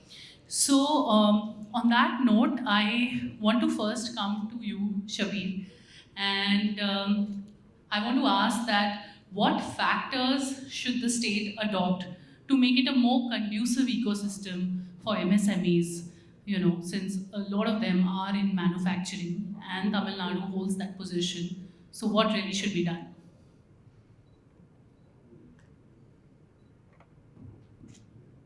Yeah. Good morning to all. At the outset, I would like to thank ET for giving this opportunity to be here.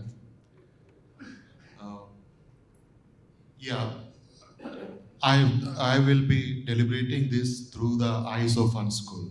I mean, what we have done. Now to give a just brief perspective of it, the toy exports, Fun School deals in the toy industry. global exports of toys, which currently China is the leader, has done about $48 million, $48 billion, out of which India has done about $152 million, which is about 0.3% of the total global exports. So there is a huge potential of moving this production from China to India, the geopolitical situations what we have, as well as China moving away from toy manufacturing to higher value chains. Yeah, so as a fund school, what we have done is about the total exports what we have done from our Ranipet factories, which is about 13% of the all India exports. So we have reached a kind of a critical level. Now how to grow from here. I mean, we have done about $20 million business of exports, and from here how to grow. And this is where we would be needing probably the support. I'm not sure that how much of support we got or how much we have taken support from MSME or the government until now, but I foresee that henceforth we might be requiring a big support to scale up. I'm sure that in another few more, or probably by in a couple of years, we'll move out of MSME, we'll be becoming a large. That's the kind of potential we have to grow. So I have been attending many of these roundtable meetings with the government. We had a meeting last month.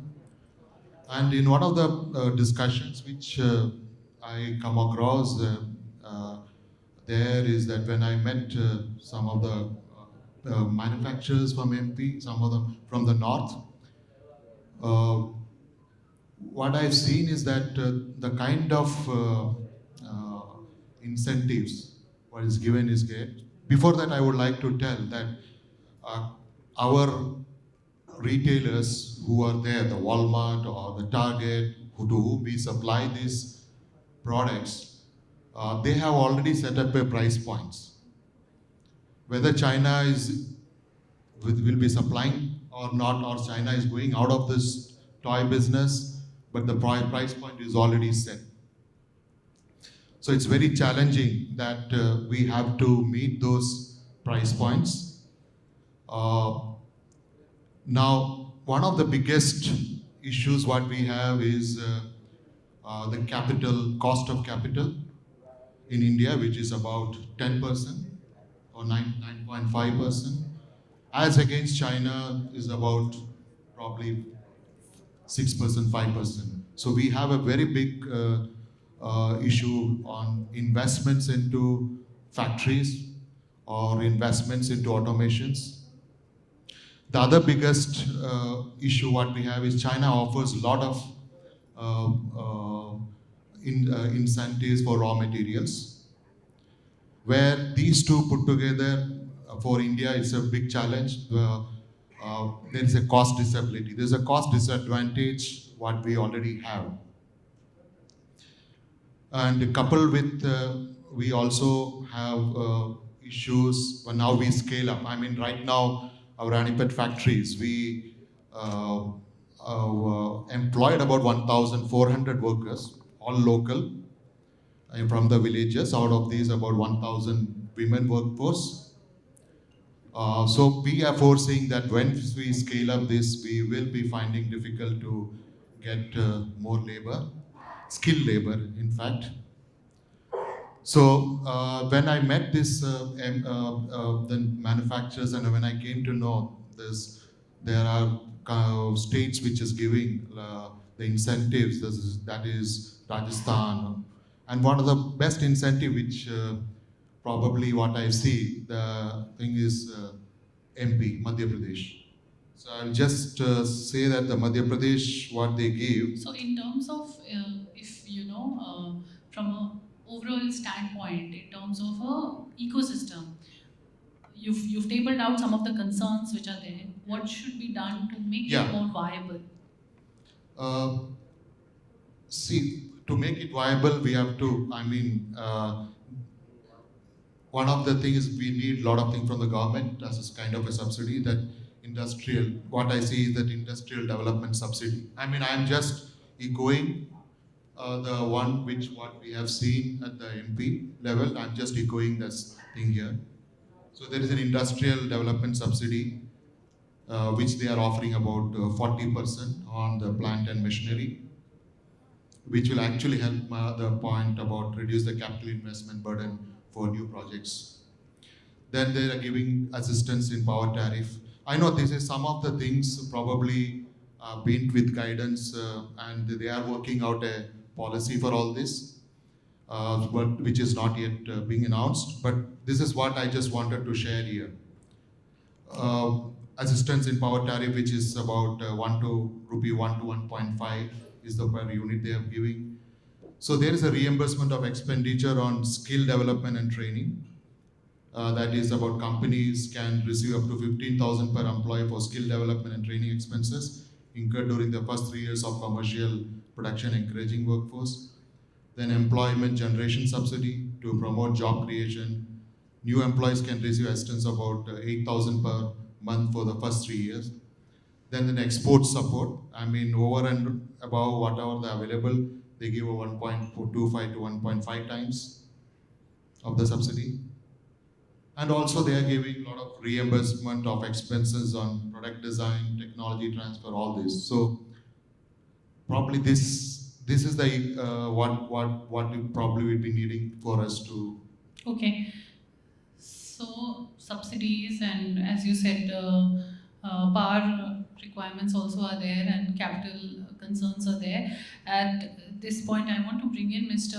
Banaruna, and we've heard some of the concerns and the concerns relating to the toy industry, the China angle, which is there probably in every industry, and toys are not excluded from that.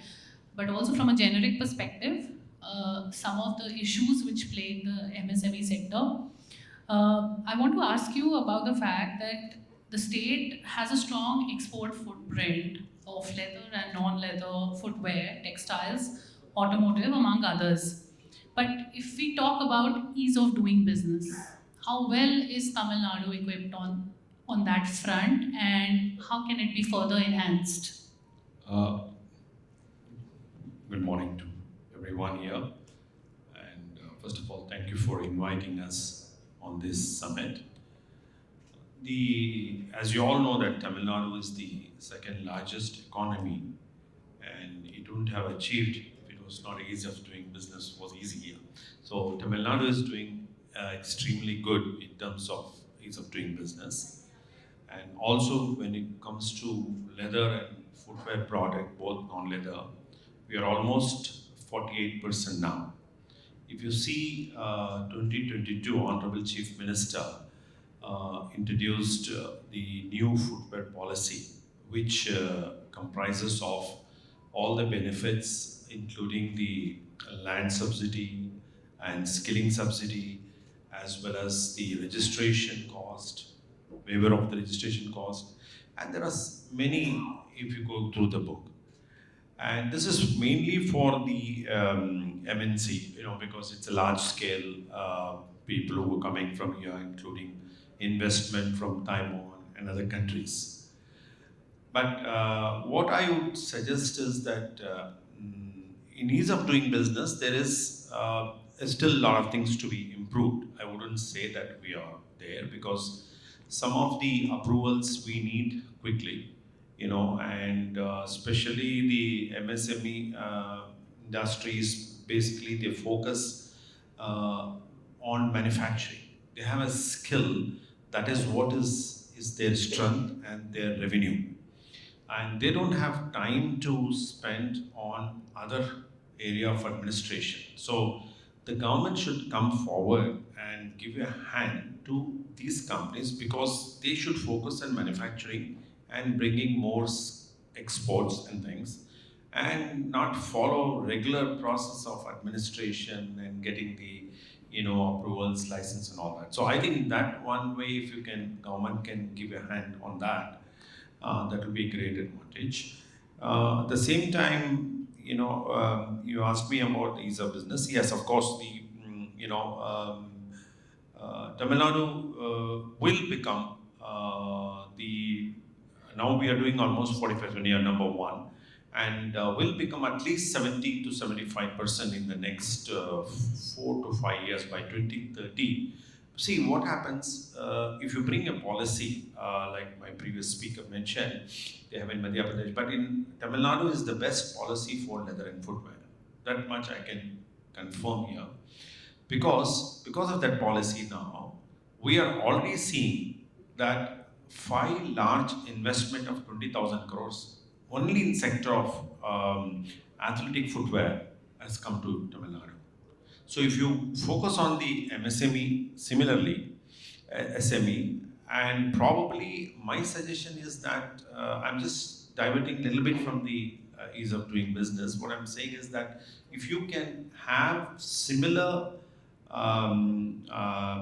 what you call smaller park, which is not even, I think previous speaker mentioned about 2 acres. We don't even need 2 acres. If you do have a 20,000 square feet maximum of a land, and then you build about 10,000 square feet of a built-up area, if government can especially open for our industry where we are located in Ranipet, Ambur and Chennai suburbs, then probably, a lot of people are finding it difficult because of the rental agreement and all that. So if you see now what policy is Z99 years leasing on the SIPCOT, which is doing extremely good, and also the guidance, I think no other state has an organization as like guidance against Tamil Nadu. Therefore, I think if Tamil Nadu government can focus on a smaller cluster, say bring about 10 acres of plot, and then you divide into 20,000.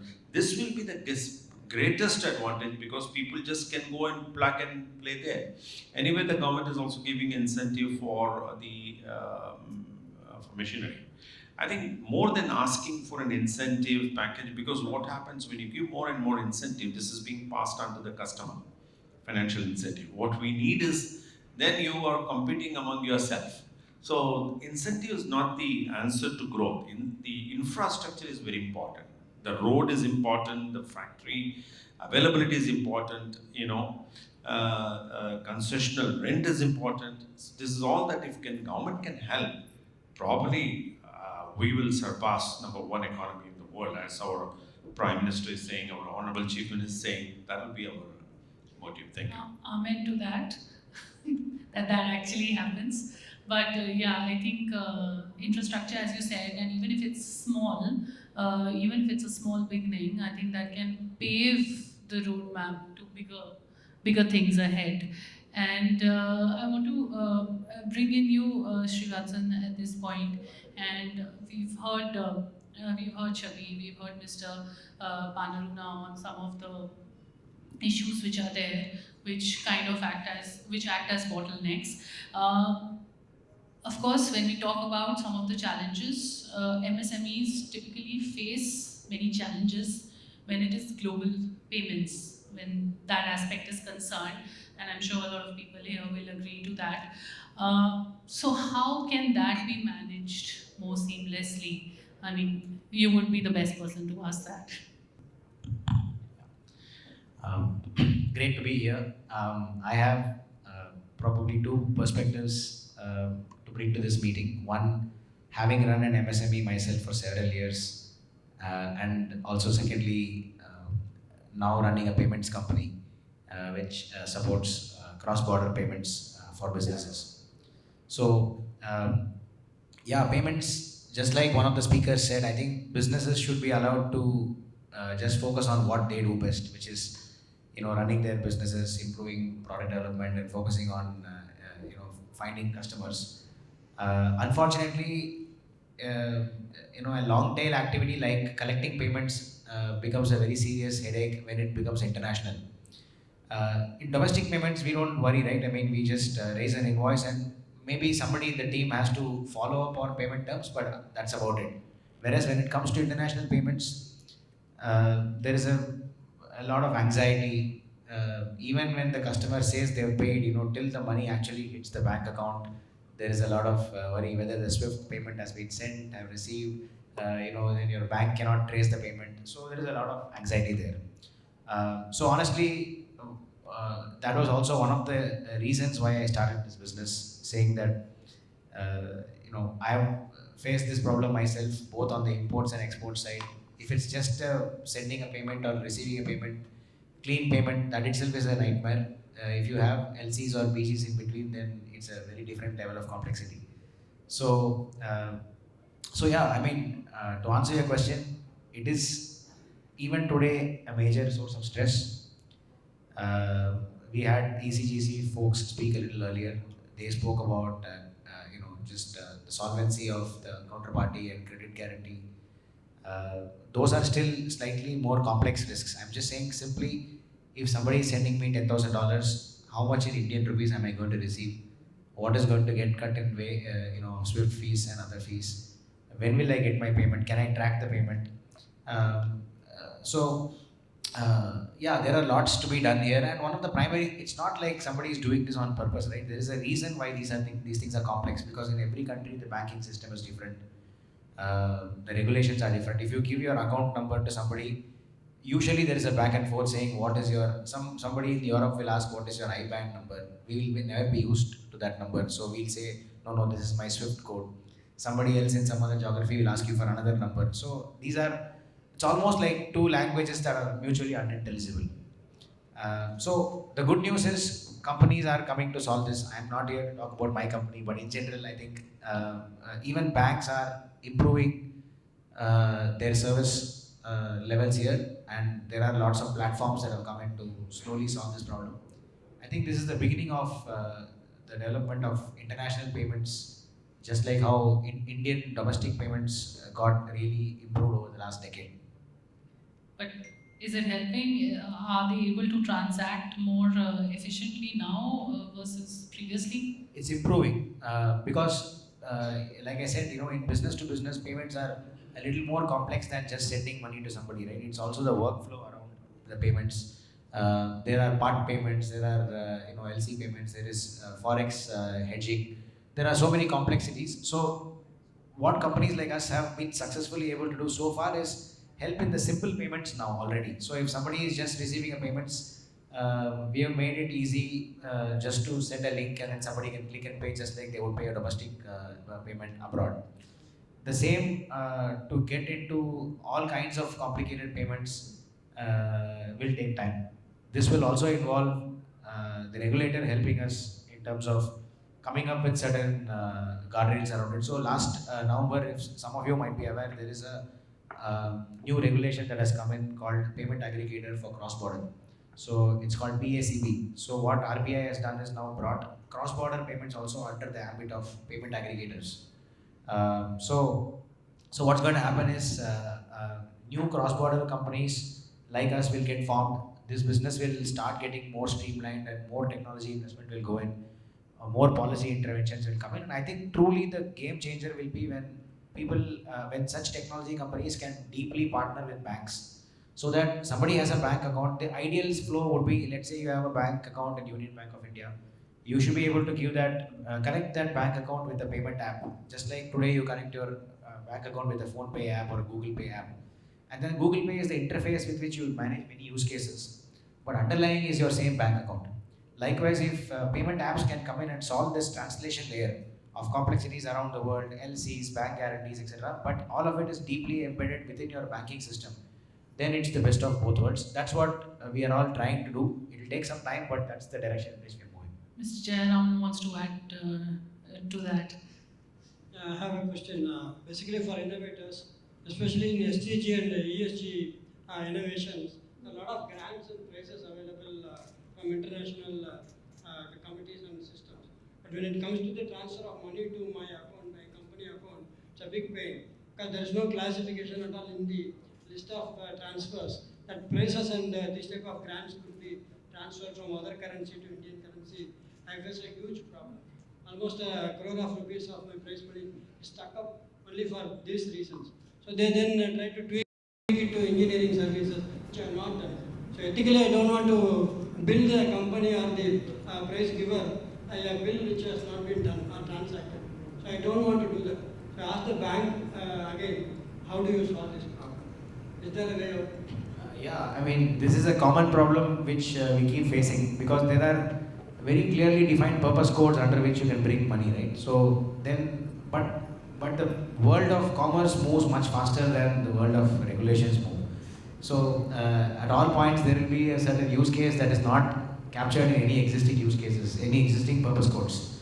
But unlike individual payments where, if I'm sending money to somebody who's related to me or a friend, I don't really need to define a purpose code. But if there is a business to business use case you need to have a purpose code. And sometimes things like this will fall between the cracks. There may not be any legitimately defined purpose code. The banks are also usually not able to solve this problem directly. I think. Can you write to RBI or yes, the right person? The best way to very do simple thing. I think most of the innovators here would be appreciating this point. We get a cash prize, already been announced from a reputed institution. It is not for some other purpose, like religious purpose or anything which is not acceptable by the system. It's an open competition which we are competing against the international innovators and we are winning the prize money. It doesn't come to me. So how do I get it? That, of course, as you said, that regulations take their own time. The world of commerce keeps moving. But I just want to ask you, Mr. Jayaraman, about, of course, we had a voting stage about global payments, but I want to bring in technology here, and of course, it's at the center of a lot of things today, even as far as MSMEs are concerned. But how can that be a key driver to make business solutions by MSMEs more efficient? Because you have also used tech a lot as far as your business model is concerned. So tell us more about it. So one I should take, maybe out of the box answer. One is you should be very consciously about the economical factors of running the company. So when I do a leap, let us say I do some 100 products a month, next time I want to have a leap of like 10,000 or something, I should know my economics very well. You may be technically a sound person, but it's very basic that you should know how much your purse is having and how much you could spend on and what type of guarantees are available and things like that. If you are overstretching and then expecting the bank to give you a loan or anything, it's going to get very risky. So how I did is like the innovation, the cash prices and other things, what I got, or maybe a big billing, what I have done. I used to keep a small fixed deposit in my account because current accounts doesn't fetch any interest value. So companies who are having current accounts, if you are having a big bank balance of let us say 10 lakhs or 20 lakhs or anything, not at all going to fetch you any interest. So what I do, I put it as a fixed deposit. Next time when I have a working capital, I can take that money and produce for my next buying the raw material or anything like that. Again in machinery, some person was saying that the machineries are, the money for getting the machinery is a problem. I would suggest to go for outsourcing. A lot of companies are sick. They have this typical type of machineries which are lying unused. Let us say hydraulic press. The rubber industry could be used for the agriculture industry to make briquettes. So we need to analyze these type of issues and then see how we can automate. Little bit money you have to put it on tweaking that machine to your use so that that machine could be out and that many a number of times. And again indigenizing the machinery. You will just blindly go and buy a machine. From a technology, looking at technology buying also you're talking about. No, I am trying to see where, first you should get a technical expert who doesn't know who can answer these questions. Everybody may not be knowing everything. Suppose there is a lacuna in the machinery. Let us say there is one machinery which is a huge capital cost. Rather I can go out and search in the market the closed companies which are ready to sell machineries or who have spare capacity of certain machineries. Can that machinery be useful for my industry? So if you are able to tweak this inter alia, what happens? No, you save cost. You have an NDA. So there are legal ways of making that company address to your needs. Put sign a non-disclosure agreement, sign an MOU that whatever product I do for my purpose of selling, you should not be doing for somebody else. So those type of legal documents helps us in cutting down the cost. See, basically what happens, like textile industry, let us say, zero liquid discharge is happening. Scientifically speaking, that whole technology is crap. They are aerating the water first. That oxygen which air generates has nothing to do with the oxygen within the effluent, which is from the bacteria. Again, they add some inoculum, some technical things. These are not at all in align with the science. Again, what happens? There is an importer who is trying to dump some technology to you, you blindly go and take it. So those type of issues really put you in a mess. When you when you want to do the replacement of the parts or anything like that, you have to again depend on the foreign company. Here I want to stress that if the MSME government has a technical pool of experts who can indigenize machineries or who can indigenize technology or something like that. So I like a ready reckoner. Or maybe IITs or IISCs, those type of institutions are great experts there. Why don't they incorporate them in the MSME sector?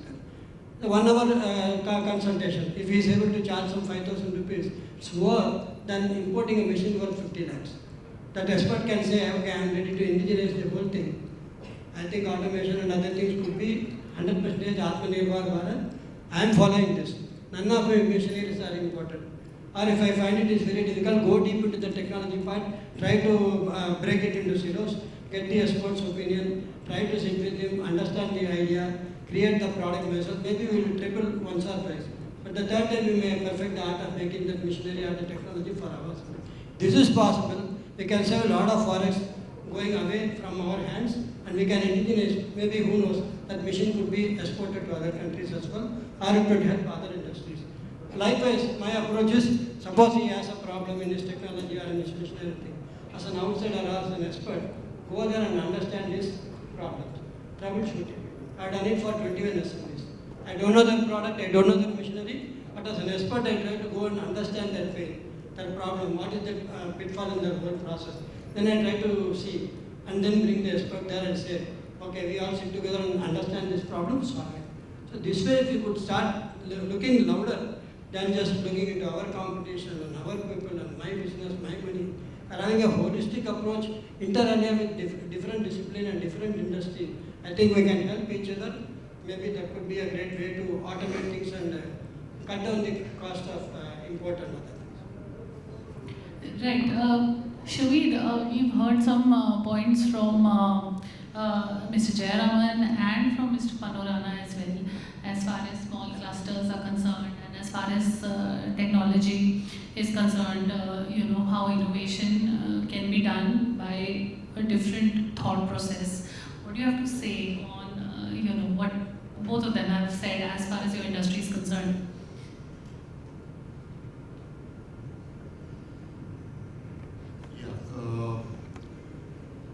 Yes, probably I have to be sitting before chairman to understand that. Yeah, briefly what I could gather is that, yes, what Mr. Jayaraman has said is that he can come and because toy industry is totally altogether a totally different industry. It requires, there are a lot of diversity in this industry. I mean, toys can be out of plastics, which is main.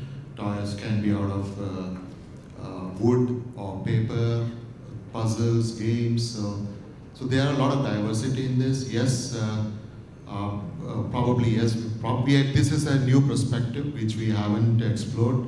Maybe yes, I will sit with him to understand more on this. Like in terms of your industry, Shaveed, like toy industry, since China is of course our competitor, and I mean, how well are we taking up the role of innovation, technology, R&D in this industry so that we can leverage on the China +1 factor? How much of that is being done for the domestic industry? So in terms of toys, yes, one of the biggest problem is the toys comes and goes. I mean, the life cycle of toys are very less. So the investments into R&D or investments into automations is a big challenge. Yeah, there are certain brands which, certain properties which are very big. What we do is in injection molding sections, we have all robotics, which, I mean, not all the machines we can put, not all the molds, but the longer runs where we put all those as a automations we do. we look at areas where we can automate and where those automations where it can justify those costs on that. In terms of also, yes, we also working with many of these international like US customers who also helps us to understand who now, like if you see some of the dolls you see which has a very intricate kind of painting deco, the eyes and all. So there is a new technology which has come. I mean, still evolving. It's a kind of a DIJ. It's a kind of a digital textjet printing which goes on. So yeah, there are a lot of R&D. I mean, it is also a challenge that considering the life cycle of a toy, whether to go invest those kind of into R&D is also a challenge. But definitely there is a scope for it. Sorry to interrupt, I have an answer for that. A lot of hackathons happening across the country, and a lot of colleges and institutions have their own incubation center. There are brilliant ideas coming from youngsters. Maybe there could be a sector-specific domain. Maybe you can call for a hackathon for your industry. Run a competition across the students down the line. I think the ministry also, like Startup India, has a pavilion for companies like you to go and collaborate with them, no cost. They will announce the whole program. And that goes across to the various incubation centers in the colleges. And those students can come out with the idea. Maybe they can indigenize the machine what you want or the process what you want. And like zero carbon is happening in IIT Madras. Fantastic ideas are coming from them. I am part of the jury. In the past 3 years, more than I give, I have learned a lot from the industry and a lot of brilliant. And those students need to be nurtured that you don't, maybe because they are in IIT, they get a better job for a lakh or two. They just tip off this entrepreneurship idea and get into some jobs. So there we have to tweak. We have to tell them, man, please focus on this again and again, because this is something potentially very good and you are solving a larger problem for the country and for yourself. And that type of drive is what we do as a mentor. So this happens, they are very really inspired. And again, a lot of money is available from the Startup India ecosystem. For any startup, just to have a brilliant idea, you have 10 lakh rupees available, grant. It's up to 50 lakhs, 1 crore non-collateral from IDP and other CP and other things. So money is not at all a problem for a startup. I think hackathons, like Sir said, leather industry or something like that. There's a hackathon happening. Maybe you can collaborate and your association can come out with a hackathon. Saying that what are all the problems? Like textile effluent, I am working on it. And leather effluent, I am working on it. Because your industry is very power intensive.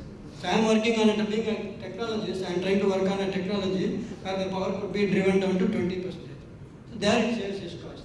That is where we need, I think, these type of interactions, inter-area. Again, IITs have their own way of working things. They don't know the problem of the industry. So now I am trying to interact with teachers like SECRI, the Council of Scientific and Industrial Research across the country. Fantastic scientists, more than 20,000 scientists are available, ready for your expertise. So I am collaborating with SECRI, IIMs in Kalanidhi, in IIMD, CSR in Bhubaneswar, for various needs I have. When I go and tell my need, their charges are very normal. Like 5 lakh to 10 lakh rupees, you just pay them, then you get the answer. Sit with them, analyze the problem, then scale up. They don't know what is scaling up. They don't know what is mass manufacturing. These are the things which you need to pull them out and make them understand. I think wonderful things can happen. Yeah, thank you. Definitely food for thought in terms of hackathons, and I'm sure there's like brainstorming happening right here on the panel, which is great, great to know. And Mr. Panaruna, I want to come to you and ask you a bit about the footwear sector. You know, this segment faces a lot of competition from other states as well. Of course, Tamil Nadu does a lot of footwear manufacturing, but there is competition on this front. So if we talk in terms of a global brand, how can a global brand be created in this space from the state? Yeah, thank you. See, the competition is always good because it gives you efficiency, it gives you, yourself uplifting your product, your quality. And as far as the state is concerned, I don't think the minimum wage is almost similar to its state and based on the cost of living index. So therefore, what is important is the environment to do business. So which state has the most support to the industry? So as far as the leather and footwear, our state has, for example, I mentioned already. You asked me about, before that I just want to touch, since the ECGC person is also here, I think for the discounting facilities you asked for the export, they have a scheme for up to 250 crores, you can discount the bill with them and they will also cover the insurance, am I right? So I think that's... Factoring, yes, factoring facility they have. So mostly MS is to support the MSME only. The limit is fixed to 250 crores turnover. So there are a scheme available. But I'm just coming back to my point which you asked me regarding the you asked me about the global brand. Yes. I'm very happy to say that there is one footwear brand, you would have seen, it also comes in the newspaper frequently nowadays. It's called Britlin brand, which is a small company who produces only about 10 to 15,000 pairs a year, and he sells for 25,000 rupees a pair of shoes. And he goes to US, he goes to Europe, he goes all over the world, he's famous. And people have to wait, and the customers are by invitation. That's how the younger generation is arranging people who are in the industry. We are all, I'm already the senior citizen of this country, so I think, but the other people who are coming up now are coming with great ideas and great things. I think India has got the most youth in the world. So this is what I'm very happy to say, that even in our footwear industry, the brands are being launched and it is going to be accepted, because we know all that we have a fixed mind. If it is an Italian brand, we think that they are better than Indian brand. Actually, it is not so. It's just in our mind. So that perception has to change, and we have to bring more and more Make in India. That's why during the Honorable Prime Minister launching in 2013, when we had the Make in India, I can tell you one example. I was making for a company a certain product, and one of the customer was in Cairo Airport, Cairo Airport in Egypt, and he saw the shoe. It's called Made in India, and he wanted to know which supplier is making this product. And he came to us and he said, "Oh, you're making this product." And then he said, "That's how the name of the country has to be, always uplifted, not your own product." So because it is, if you're not selfish, like for example, if you're making a product, like for example, he's in the toy industry, I'm in the footwear industry, the Make in India and Made in India are very important for us. Unless this goes to the highest consumer satisfaction, this branding is easy. And also the central government is giving you now probably up to 10 crores for development of your own branding under this scheme called IFLDP scheme, under the IDLS. They are promoting, if it is, but that brand has to be registered in India, not like you take a foreign brand and say promote that. No, you have to register it here, and you have to have a 3 years performance of your company with a balance sheet of profitability, and then of course then you can have all the promotion. Thank you. Sales promotion. Yeah. Thank you. Right, and also, as you said, tapping the youth and coming up with something which really appeals to them, and branding, the Make in India branding, I think, or the Made in India branding would be stronger than anything else. I want to come back to you, Srivatsan, and since we are still on a global front, we are still talking global, let me come back on cross-border e-commerce, which is still at a nascent stage in India. And of course, awareness is also one of the key things which is missing. So how can MSMEs be equipped with relevant tools and knowledge in order to make inroads in this space? Yeah, so Amazon alone bought for their global e-commerce selling about $8 billion of goods from India last year. And their goal is to get to 30 billion by 2030. Same way Walmart I mean, many of the businesses here, you might be supplying directly to them, but these are for the commerce sites. So basically, you build a brand, and this is catching on great. So I have actually visited all the export clusters across Jaipur, Moradabad, Ludhiana, Panipat, Karur, and now, like you mentioned, a lot of the younger generation no longer wants to work on a cost plus basis. Right? They want to work on a brand basis, saying, I will actually build a consumer facing brand. I will sell my products on e-commerce websites globally, and I will actually make good margins on it. But there is also a very huge challenge on that. There is logistics cost. There is you have to have ability to manage inventory globally. You'll have to also face obsolescence, and what do you do with obsolete stock? How do you liquidate that, and so on. Again, in this space, because now these are no longer small numbers, there are companies that have come in. There are end-to-end logistics companies which come in and take the finished goods from your factory doorstep, manage all the compliances that EU might want, or US might want, or Canada might want, store your products, sell it on the commerce website, and also liquidate the unsold inventory. But again, we are at very nascent stage here in this business, and I think one of the biggest advantages of India as a manufacturing country, I mean, we always keep talking about the disadvantages of India, but the advantage of India is that we are good for low volume, high variety manufacturing, which is actually the converse of what China is great at, which is high volume, relatively lower variety. Of course, because you have volume, you can also make variety at volume. But if you think about it, and entirely the world, especially as economies develop and the GDP per capita increases, nobody wants to have the same, bath rug or carpet that their neighbor has. Everybody wants uniqueness. Everybody wants things that are like bespoke and very, very unique. So that's exactly playing into strengths of country like India, where we can actually do high variety, low volume manufacturing, and then sell directly on commerce sites globally.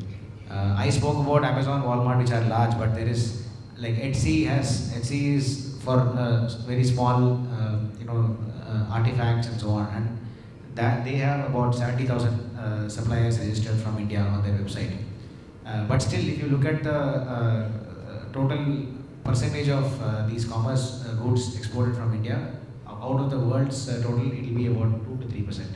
Somebody mentioned India's share of global exports is 1.5%. That's exactly right. We are 14th largest exporter in the world. So there is still a long way to go. I mean, if we are the 5th largest economy, then nothing stops us from immediately targeting that first and saying, if we are the 5th largest economy, we should at least be the 5th largest exporter. We are, by the way, I think 8th or 9th largest importer. So our import bill is much higher than our export bill, which is one of the things we should first try to reduce. But having said that, coming back to this e-commerce exports, I think we really need to have multiple levels of knowledge here. First of all, how global shipping works, how global trade works, what are the different compliances. Like there are so many companies who come to us saying, I have this superfood or an Ayurvedic product, how do I sell it, etc. It's very difficult to actually get that approved in a country, because as soon as something edible comes in, then people are extremely sensitive. You have to get so many approvals and so on. Even in the garment industry, there are so many approvals. Like most of the large manufacturers have their supply chain rules on how do you show that your factory is not having child labor, or you're not using polluting sources of power and so on. So I mean, it's great to be ambitious, but I think first thing we need to have the knowledge on what all it takes to actually become a global supplier, and then systematically work towards it. And I think inclination also to do this. I think there's a lot of hesitation also among MSMEs to step into this. Again, lack of knowledge and awareness plays a part. Yeah, and real costs also, right? I mean, a typical MSME's profit margin, like I have never seen my own company's PAT margins in more than single digits. Always it will be single digit. And if you take a slightly big bold step, then typically my father, who started the company, he used to say, "Are you going to now earn for the bank or for yourself?" Right? So if you take a big step, then you have to take a loan, and then you are afraid whether you'll be able to pay for the loan.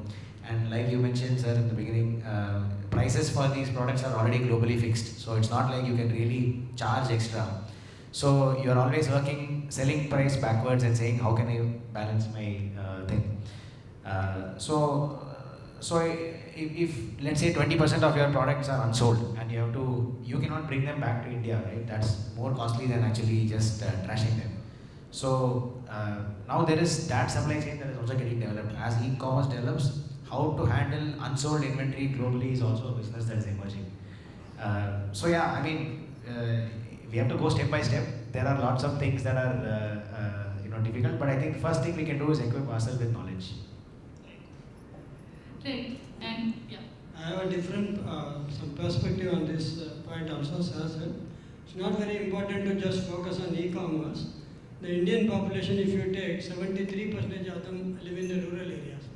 So I make a water purifier without electricity, without wastage of water, and without need to change the membrane. Looks fascinating, right? I thought the market is going to open out like anything. I'm going to be the biggest seller. It didn't happen. Because all the people in the cities, they have the perception that some light should be on, and the machine should look flashy and stuff like that. But I made something which is do it yourself. So that the rural guy can also assemble it, fit it himself and start using it for any number of years. That was my prime motive. So defining the domain is also very important when you create a product or start making something. So from day one I started designing, this is my domain. If 73% of the population can take my product, maybe I will be making 400 billion in that time, but that doesn't happen because reaching out them is also a challenge. So again, I didn't go for the government tenders or wasting my time on gym and stuff like that. I started connecting to all the NGOs across the country, writing to them, sending them the product, getting it approved and going through. Now I reached out to 5 lakh rural households. So marketing is something which you have to understand where is the need and then create the product. Not just something, I'm an innovator, I just create something, then the whole world is going to come behind me, it's not going to happen. E-commerce is just something, it's a bubble. So, because again, Amazon, my own filter, when I put it in Amazon and Flipkart, the product came back.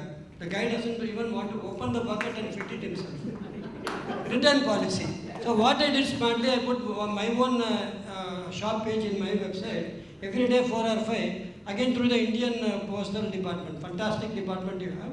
Parcel service, they come and pick up from you, they have a track number and you can deliver it to any pin code. India has 20 lakh pin codes.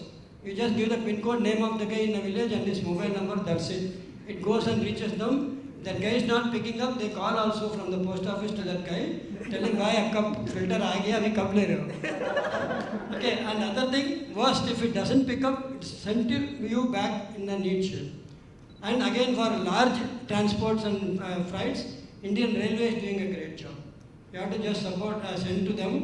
There is a railway receipt done, and it is much fractional cost than any of these big couriers and bigger logistics things. So we need to understand what domain am I working and then focus on each and every aspect of logistics, whom I reaching, what type of service am I able to do. E-commerce or non-e-commerce, your business can prevail. Thank you. Right, who are you making the product for? You have to be cognizant of that.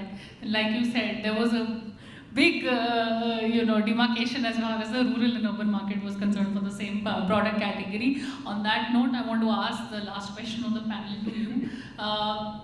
What role does, like we've spoken a lot about technology, but what role does sustainability need to play in manufacturing operations, and how can that help MSMEs gain an edge in the market? Sustainability. As I told you, adapting to new technologies is something very important. Everybody are adapt with CNC machines and AI and stuff like that.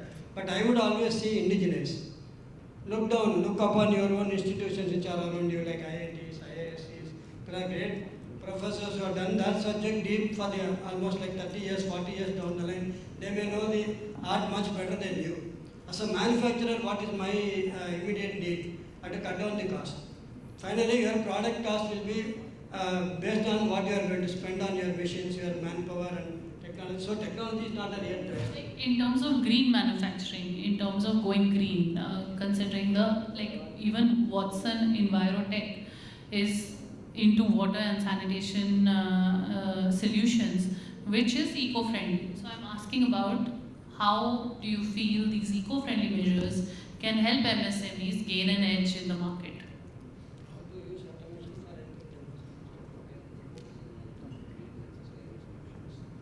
Help MSMEs. Yeah, so it's a pertinent question. So when I manufacture something, I should also know what am I dumping out. For example, effluent treatment, it's a huge problem. Most of the rivers are being polluted by the effluent which is being dumped. Let us say or Tirupur or Ambur, anything. The big companies always fall on the pollution control board's norms. They have their own ZLD and stuff like that. But if you look at the other small dayers in Tirupur, there are some 2 lakh guys doing in small villages, in small houses. They dive some 20 liter, 30 liter water and they just night by 12 o'clock they go and illicitly dump it in Noyal River and come back. This is where the technology gap has to be taken care of. And the pollution control board can also not have a control on those small people who are polluting the system. So as a manufacturer or as a guy who are producing products, we should also know where am I balancing the act. My water, my air, am I polluting, I am just dumping. They have like fiberglass industry. They just go and dump everything in the night.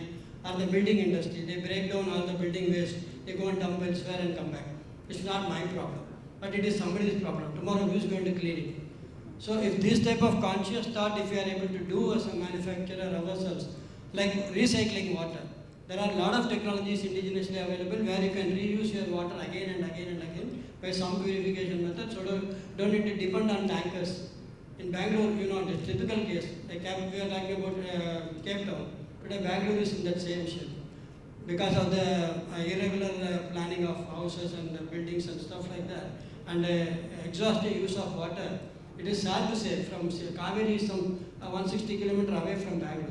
Now they are laying pipes to bring down water. What happened to rainwater harvesting? Like there was this storm drain pit where 4,000 crore was spent on Tamil Nadu government for stormwater drainage, but Chennai was inundated.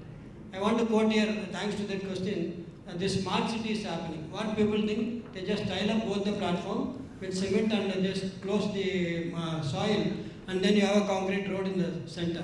What happens? You are creating a huge mega tank where water can just stagnate. If you are able to make earth pull down the water, soil-water connection is something very important.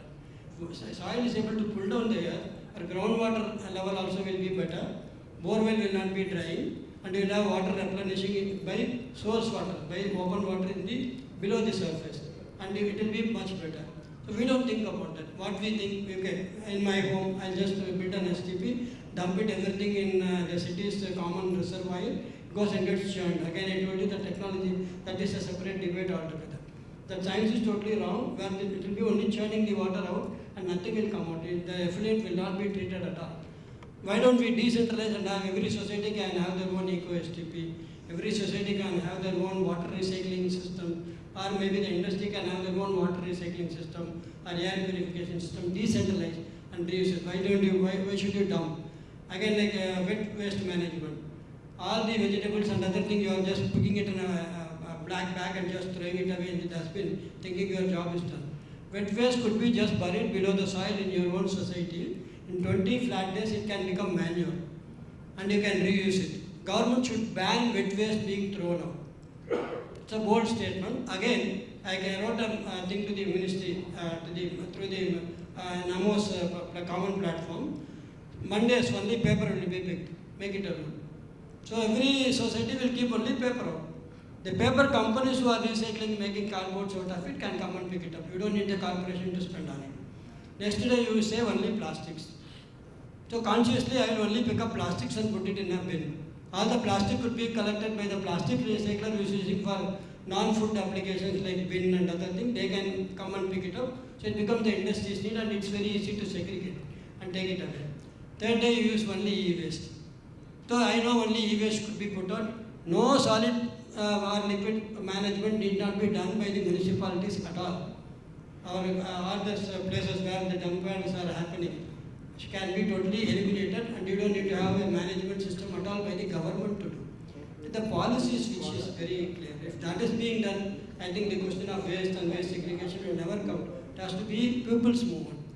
People should be able to do that. Thank you. Yeah, Shubhi, do you want to add something to it? Yeah, so I just wanted to give a perspective about this sustainability. One of the factories in Ranipet is producing a product called some kind of figurines we produce, and 80% of those plastics or resins what we use is completely recycled. I mean, this recycled plastic, we get it it's not available in India, but we are getting it from Taiwan. Normally this Taiwanese company, what they do is they go to the ocean beds, collect all these plastics, and they purify that plastics and make sure that this is purely consumable by the child, which has to be totally safe. And we do that. And the customers, all the bigger customers, Walmart, Target, or Kmart, all they are paying premium for this product. I mean, we produce product with normal resins, we produce products with recyclable, the same product. Some markets, some customers, they pay the premium for that. So we also, in terms of renewable energies, what we do is we have kind of a group captive scheme. I mean, both the Ranipet factories are now powered by solar. So we engage, I mean, it's kind of a group captive scheme.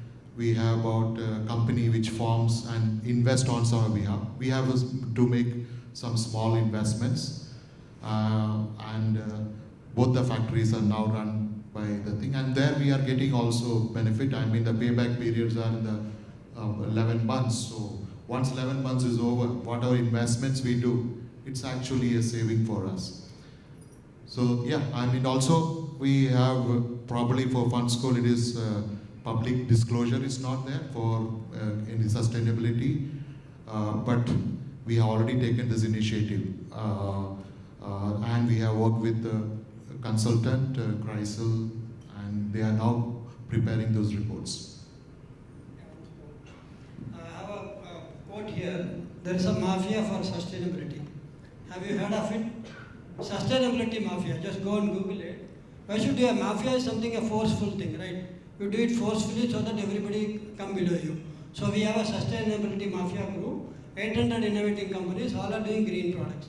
Completely, you just go and log in, and we have conducted also hackathons with Bits Pilani. We were able to generate the next generation to create sustainable and green products.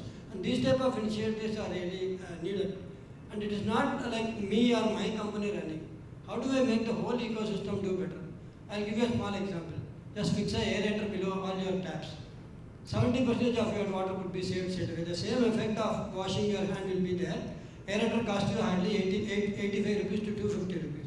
Right? You just fix in all the taps in your home, in your factory and other things, are going to save 70% of your water going out. Simple thing. So what we did, aerator mass movement. We just bought some 10,000 aerators and gave away to all the households, factories and other things. The results were very flabbergasting.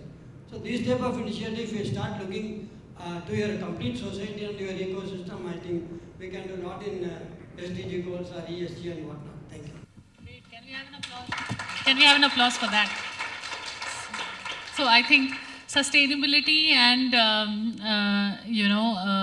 technology is at the heart of the manufacturing progress for the state, and it has been wonderful to hear all of you in the different industries that you represent, and how this manufacturing strength of the state and of India can scale new heights.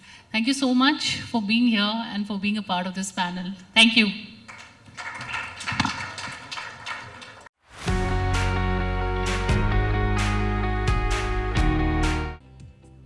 We have with us Dr. Srimati Kesan, founder and CEO, Space Kids India.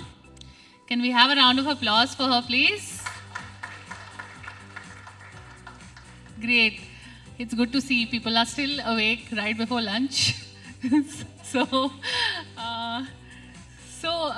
Dr. Kesan, if, of course I will ask you, but I will ask you things about Space Kids India. But seeing this, I am intrigued. So why don't we start first with what you have got with you over here? That's a brilliant one, Neha. Thank you so much for the opportunity. Good afternoon, ladies and gentlemen. Ladies, I think I have only 1% of the ladies representing here, I think, right? As always. So, good afternoon, everybody. I'm sorry we are in between your lunch, but I think we'll make it exciting so that your appetite will increase after our interaction. Well, to start with, I will show you this one. This is the Gulab Jamun satellite. Yes, you heard it right. It's a Gulab Jamun sat. This was an inspiration from Gulab Jamun. It's called the Kalam Sat that went up a NASA Stereo Orion rocket. First ever student satellite from India to be placed in a NASA's rocket. This was done in 2017. And yes, so before I go into this satellite, this is the engineering model. This is the actual one that went up and came down. This is the engineering model of Azadi Sat, a satellite that was built by 750 girl children, rural girl children from Kashmir to Kanyakumari, who did not understand the spelling of space. And, today they are like, I'm going to be fighter pilot. I'm going to be working for ISRO.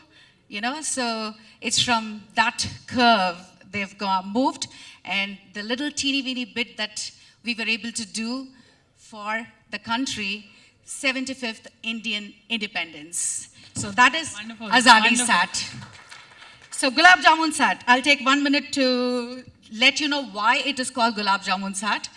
Well, 2016, end of 2016, we were so excited to launch a satellite. I had handpicked a few children from tier 2 towns with a competition called Young Scientist India, which we are going to actually have the 10th edition this year in the next 2 weeks. So from there, I picked 8th grade until 12th grade children who didn't win the competition, but they were exactly crazy like me to do something in space. So handpicked them. And we did a mission in 2015, the first one to send a high altitude balloon, a balloon satellite, if you may call it, in the normal terms. There was no precedence in India for somebody to do that. So they made us go round and round and round. And finally, it was like, I was given the title, oh, here comes the balloon lady. So the balloon lady goes to all the government offices and says, Ayya, please give me permission. Ayya, please give me permission. And they are like, you get me this number, you get me that number. I said, from where do I get number? If you want 1 to 10, I'll tell you some number. But that's how it was, because there was no precedence. Finally, they gave us permission.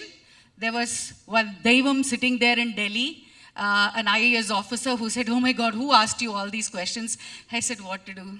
Dil to manna hi padta hai, that I had to do all this. And finally, just 1 day before the launch, we get the permission, we get the NOTAM.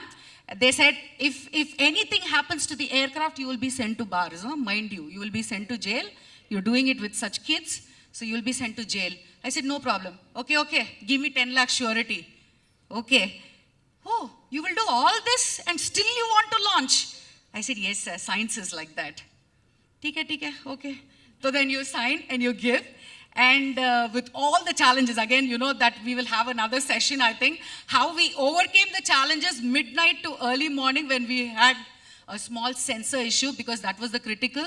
That is why I was supposed to go to the bars, because every 5,000 feet I was supposed to give, where the balloon was, I was supposed to give a note to the ATM. And that is where that sensor failed. So it was heartbreak, but then ultimately, all that ends well is super. So at 11 o'clock on 23rd of August. August is very, very special month to us, and we launched that. After that success, I put it on, that time mushrooming social media. So in my language, I could put that. And Texas, aerospace company in Texas, they were so happy about, wow, you're doing it with children. This is amazing, Dr. Casey. Okay, can you guys send a satellite? We're going to be doing a reusable rocket. We said, wow, that is awesome. And then simultaneously we work hard, we ship that. And my kids are all with me for the last 12 years. I handpicked them when they were, in the 8th, 9th, and 11th grade. Today they are in PhDs, but together we stayed to do 26 space missions, which is the only organization in India to have done all this, and proud to say, with our future generation, that too from tier 2 towns. And these children went up. So we wanted to send a satellite. NASA had correctly organized, universe, you conspire. Sorry, I think I'm talking too much, but there's so much that, this one satellite is brought. So when we had to ship that satellite called the SkySat, we shipped it. And the kids were all so tired. I was double tired because they are half my age. And, but don't calculate, I'm the youngest in the team. So that's what I keep telling. I'm the only girl and I'm the only youngest in the team. So then they said, okay, Mama, we've done everything. Let's do, because I'm the mom at home and ma'am at the office. So just the ONA, displacement. And they said, we've all worked hard, so you make gulab jamuns for us. I said, hey, I also worked so much. We don't care. You just make gulab jamuns. Today we have to have a treat. No buying gulab jamun. You have to make. Because I'm a mad, passionate cook. So they all know that. And they wanted me to. I made gulab jamuns. My engineer and the lead scientists were like, wow, it's so beautiful, it's so beautiful. It's Sapadra, what are you doing, fidgeting with this?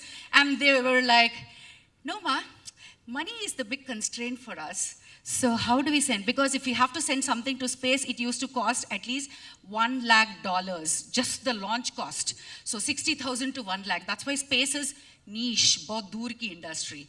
But we wanted to bring it as close as possible. So that is where we said, okay, if we are able to make a satellite as small as a gulab jamun, then we win it. So we bring in more children into this industry, more startups. So we were so excited. And finally, the result is KalamSat. And this was sent by NASA, and the knowledge partner was Colorado Space Grant Consortium. The director from Colorado Space Grant Consortium, Mr. Chris Collar, called me and said, Dr. Kazin, are you guys nuts? How can you build such a small femtosat with children, 16, 18? Oh, India's got so much brains. I said, yes, we are proud of that. And finally, it went up and came. We've got the data as required and everything. This is the first ever 3D printed satellite too. So, and we did not have labs. Again, the Indian Jugaad brain. So my kitchen became my lab. So this was a suborbital satellite. So that's why, my kitchen lab I could use. So spin test, hung it to the fan. Boiling test, boiling water. Freeze test, freezer mein dal diya. See, like this only. Whatever happens, we can do Jugaad and we can still keep going on and on. So like that, we did everything. And finally, it came out super successful. So that's KalamSat. Azadi Sat, I'll give a break because poor Neha, I think. Yes, Neha. No, wonderful. Great to know about, the background of this. Of course, I wanted to ask you about the Gulab Jamun background as well, but you have mentioned that.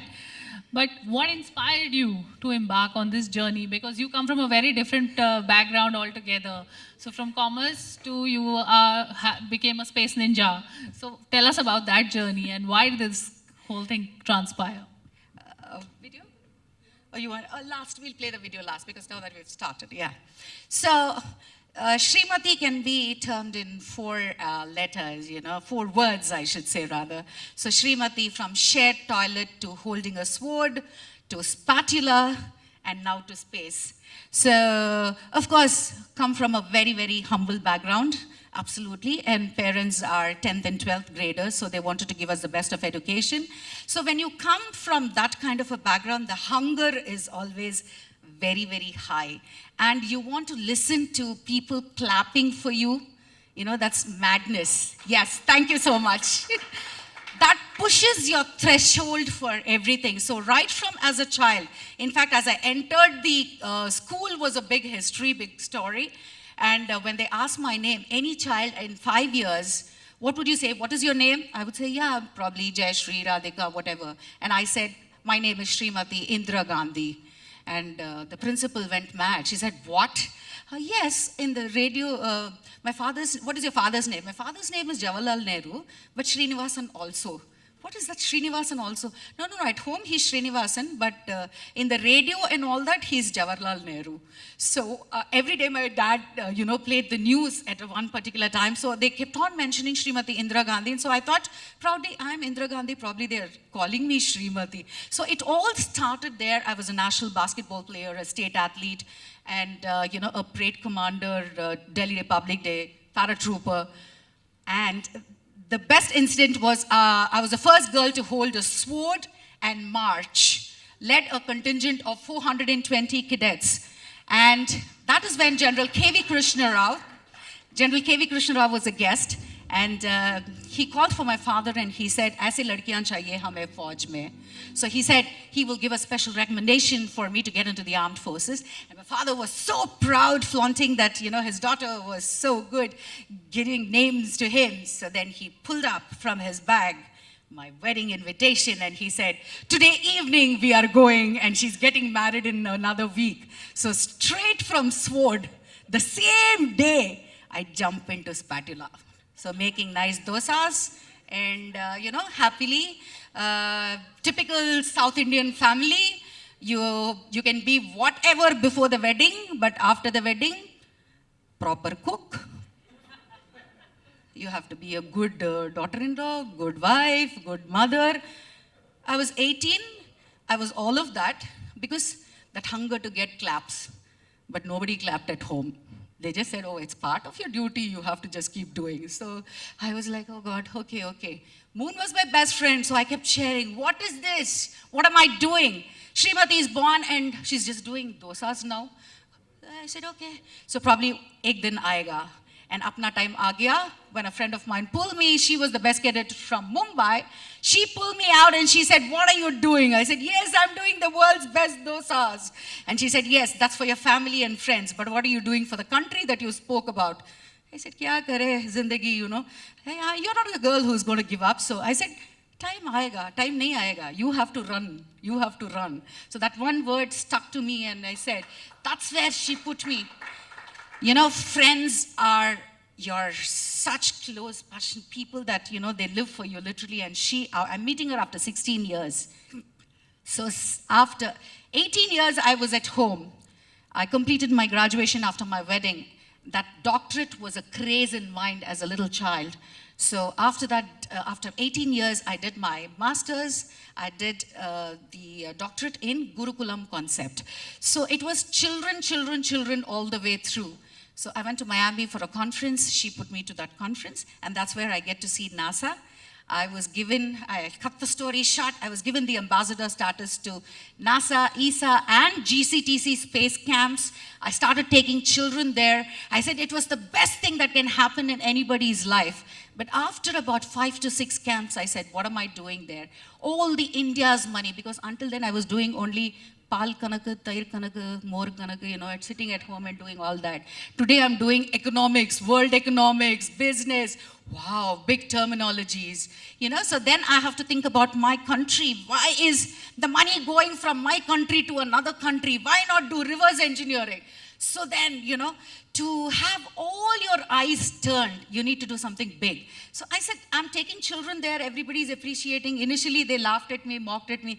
We don't send children to Bangalore, Delhi. You're talking about sending children to America? Visa, what will you do? But I think, if God has made you for a purpose, He sent you to earth for a purpose. I strongly believe that. And I think that was my calling. That was my purpose, to do something not at the borders, but here for the future generation. So that's where I started Space Kids India. And after taking children to all these scientific experiential, sharing all the scientific experiential learning, moved on to building satellites. So that's where people thought, a commerce graduate and space. No way, no way. So we'll come to the next question. Oh, wonderful. That has been quite a journey of, quite a wave, so to say, the up and down of it. It's an ECG. Yeah. And a lot of things which came by on that journey, on that Absolutely. route, and I think you lived up to that challenge each time. Yes. If you're a sportsman, if you're an NCC cadet, it's there within your soul. It's ingrained. How many times you fall, how many times people want to chop you, that last bullet also, I shoot you and I die. So that kind of an attitude is always there.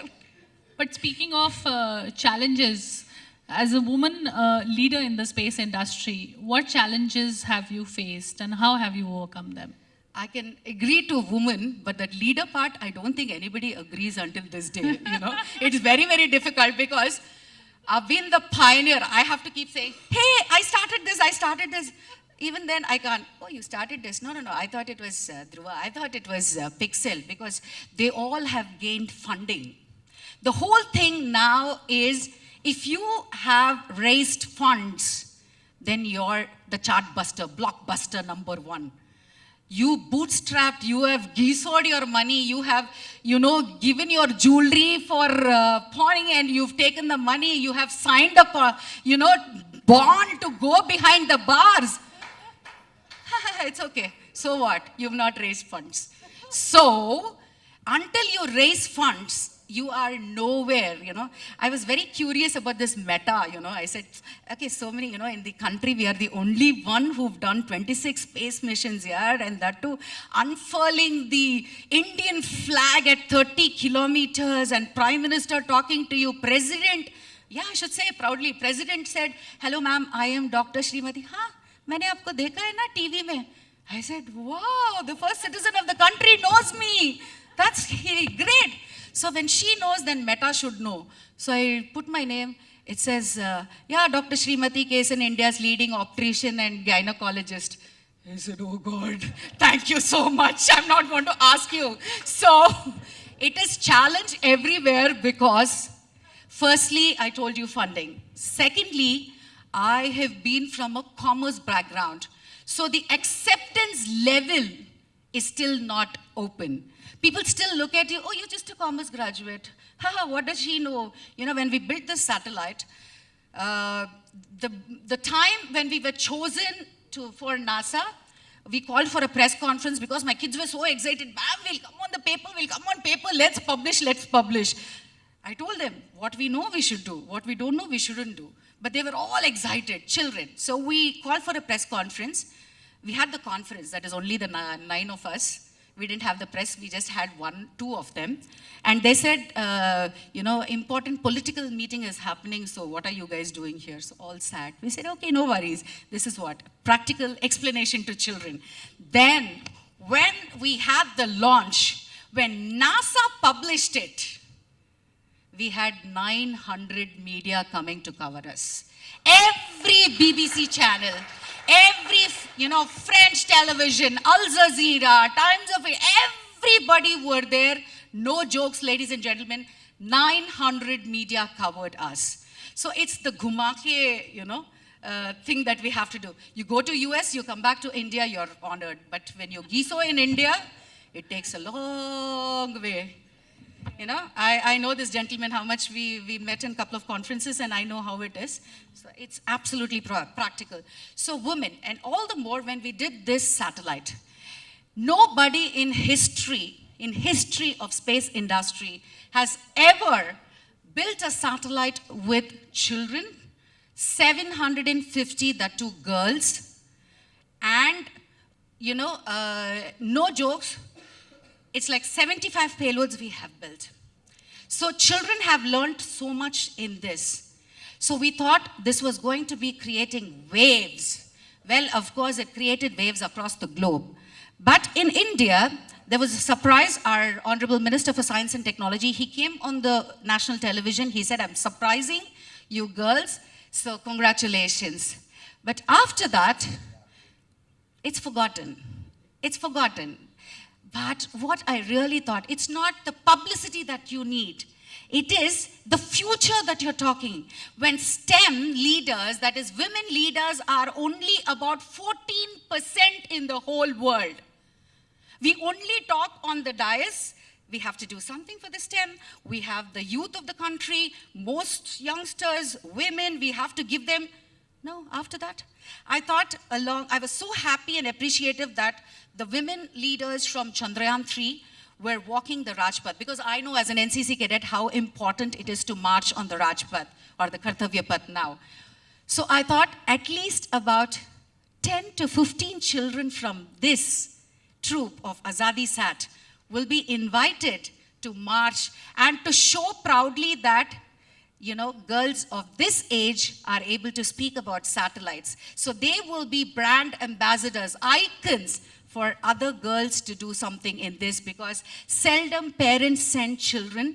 I'm having so much of difficulty sending girls to have them, you know, in our team, because we work crazily. In fact, I'm directly coming from my lab.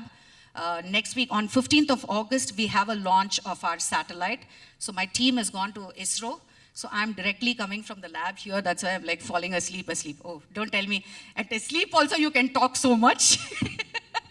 Okay, so that is how, if the response is like that, how much of the youth, how much of the girls are you going to bring in STEM?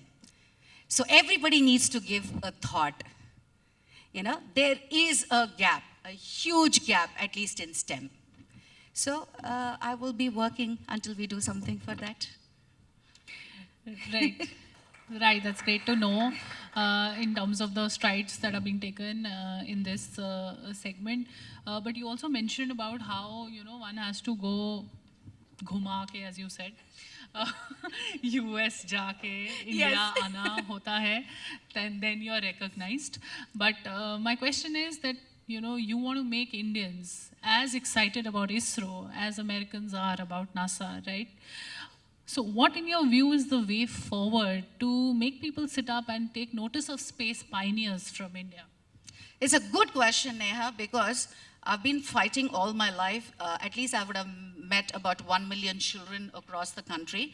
Every time when you ask them, what do you want to do? I want to go to NASA. I want to become an astronaut. I want to become a scientist. So, you know, what happened is that is imprinted in our soul that NASA does the best.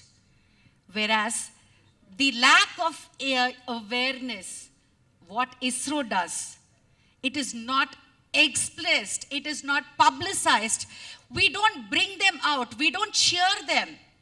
Unless and until we do all that, unless and until we have leaders. See, every time you can't keep having Dhoni in the advertisement or Tendulkar in the advertisement. Why is not Dr. Somnath in the advertisement?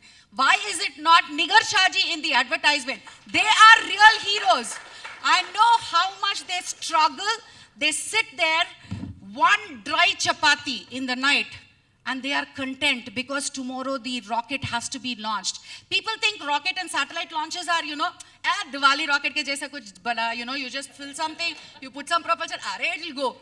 The calculations are crazy. It is so important that we have to celebrate all these people. Until and unless we celebrate these people, nothing is going to improve.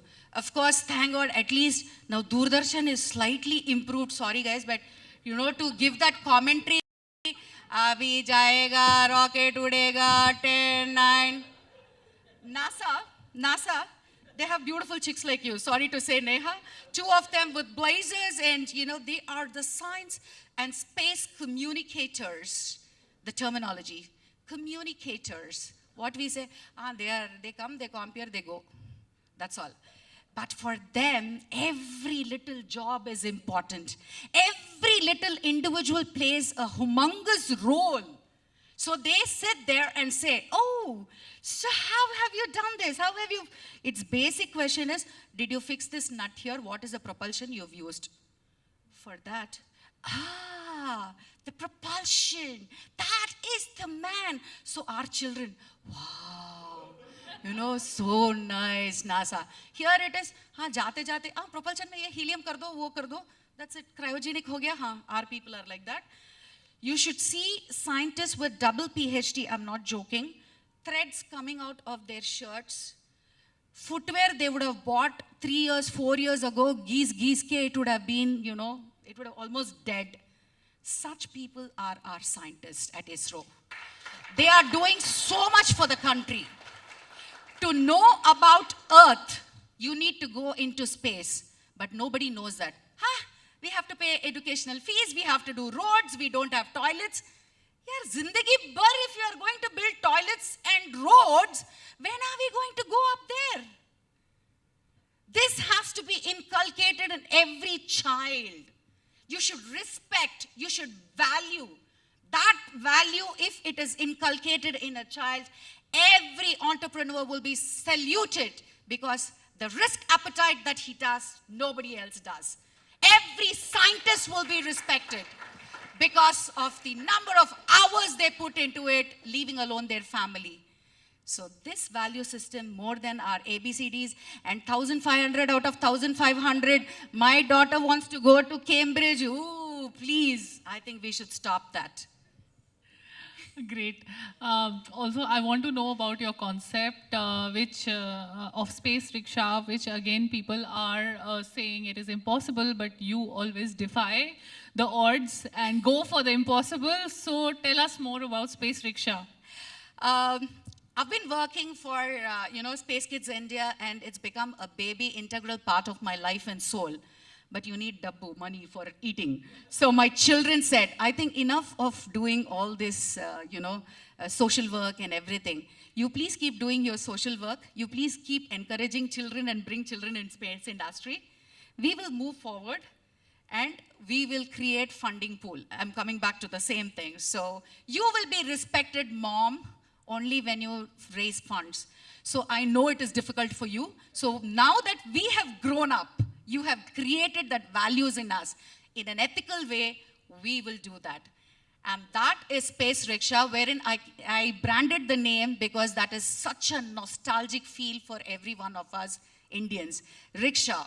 And it means that even if we go slowly, we are the first transportation. So we do it as economical as possible. We will take you from Earth to space. So that's the reason we branded it as Space Rickshaw Private Limited. When do you see that happening? August 15th, 9:27 is the launch. So you can see our Space Rickshaw 0 going up in space. And it is going on SSLV, the Small Satellite Launch Vehicle, D3. And we will be creating history by building the world's lightest deployer. That is the first challenge because a deployer is, if I have to say, compare it, it's like the mother's womb. So the baby sits inside. The satellite sits inside a deployer. And when it reaches the absolute altitude where it has to be ejected, the satellite comes out and the deployer pushes it. So that is double or triple the time it weighs of the satellite. So which means to say you have to pay money for the launch of your satellite as well as triple the times that you build the deployer. So that's where the challenge we saw. So we have built a deployer which is 1/4 the weight of the satellite. So 3.5 kilos is our satellite and 350 grams, it's almost 1/10, it's 350 grams is our deployer. So please, we need your wishes and blessings so that my children have really worked hard and we need the best results for that. I'm sure a lot of the wishes are there already with you and of course of the nation as well. But lastly, I want to ask you that Space Kids India has achieved incredible milestones and there have been a lot of such feats for you along the way, including launching the world's lightest satellite. But what do you consider to be the most significant achievement of your team so far? I wouldn't say so far because the best is yet to come. And it is a short-term vision that I would say and a long-term one I would say, which both I'm basking on.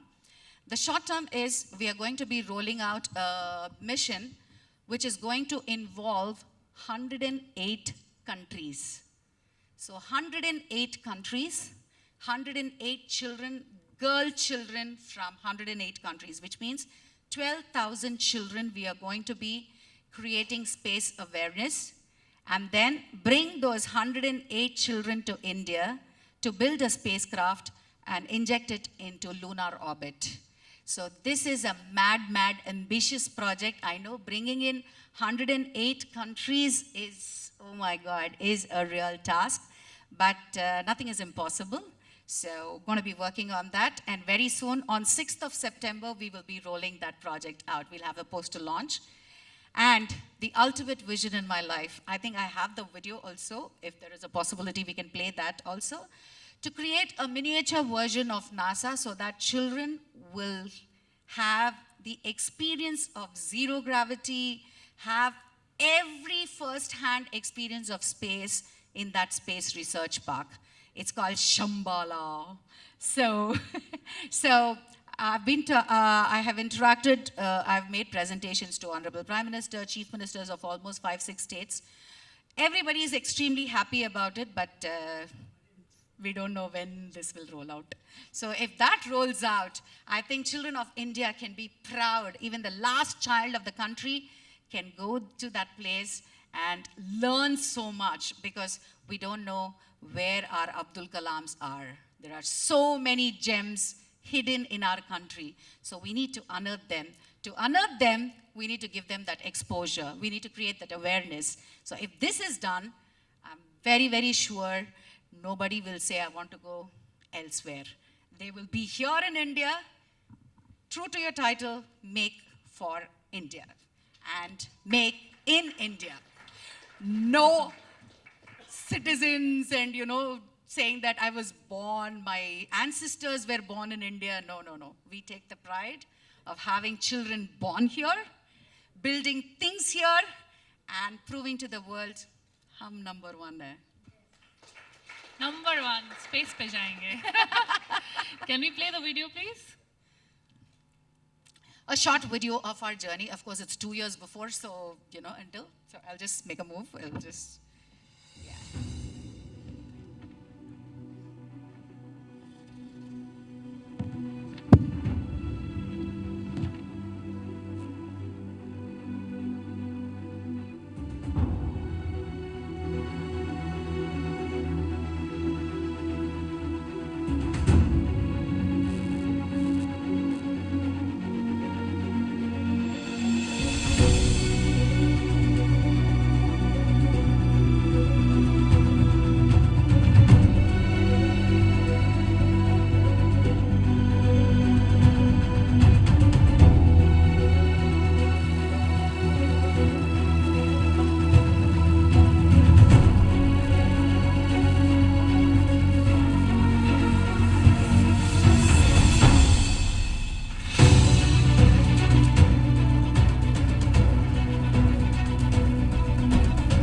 Set launch me. Kalam sir, and they are the first customers. Let me compliment and congratulate the team.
that is amazing, and it is great to see you achieve such, actually just reaching for the stars, literally. Thank you so much for being a part of, our session today, and we wish you the very best for your future endeavors, and may there be more to the tribe added continually from here. Thank you so much. Thank you, Neha. Thank you so much. Thank you, E.T. Rice, for the opportunity. Ladies and gentlemen, for patiently listening to me. Thank you so much. We need all your good wishes. Switch on Doordarshan on 15th, and please bless us and wish us. And we will keep giving you, it's 9:27 in the morning. And on September 6th for Mission Shakti Sat. Jai Hind.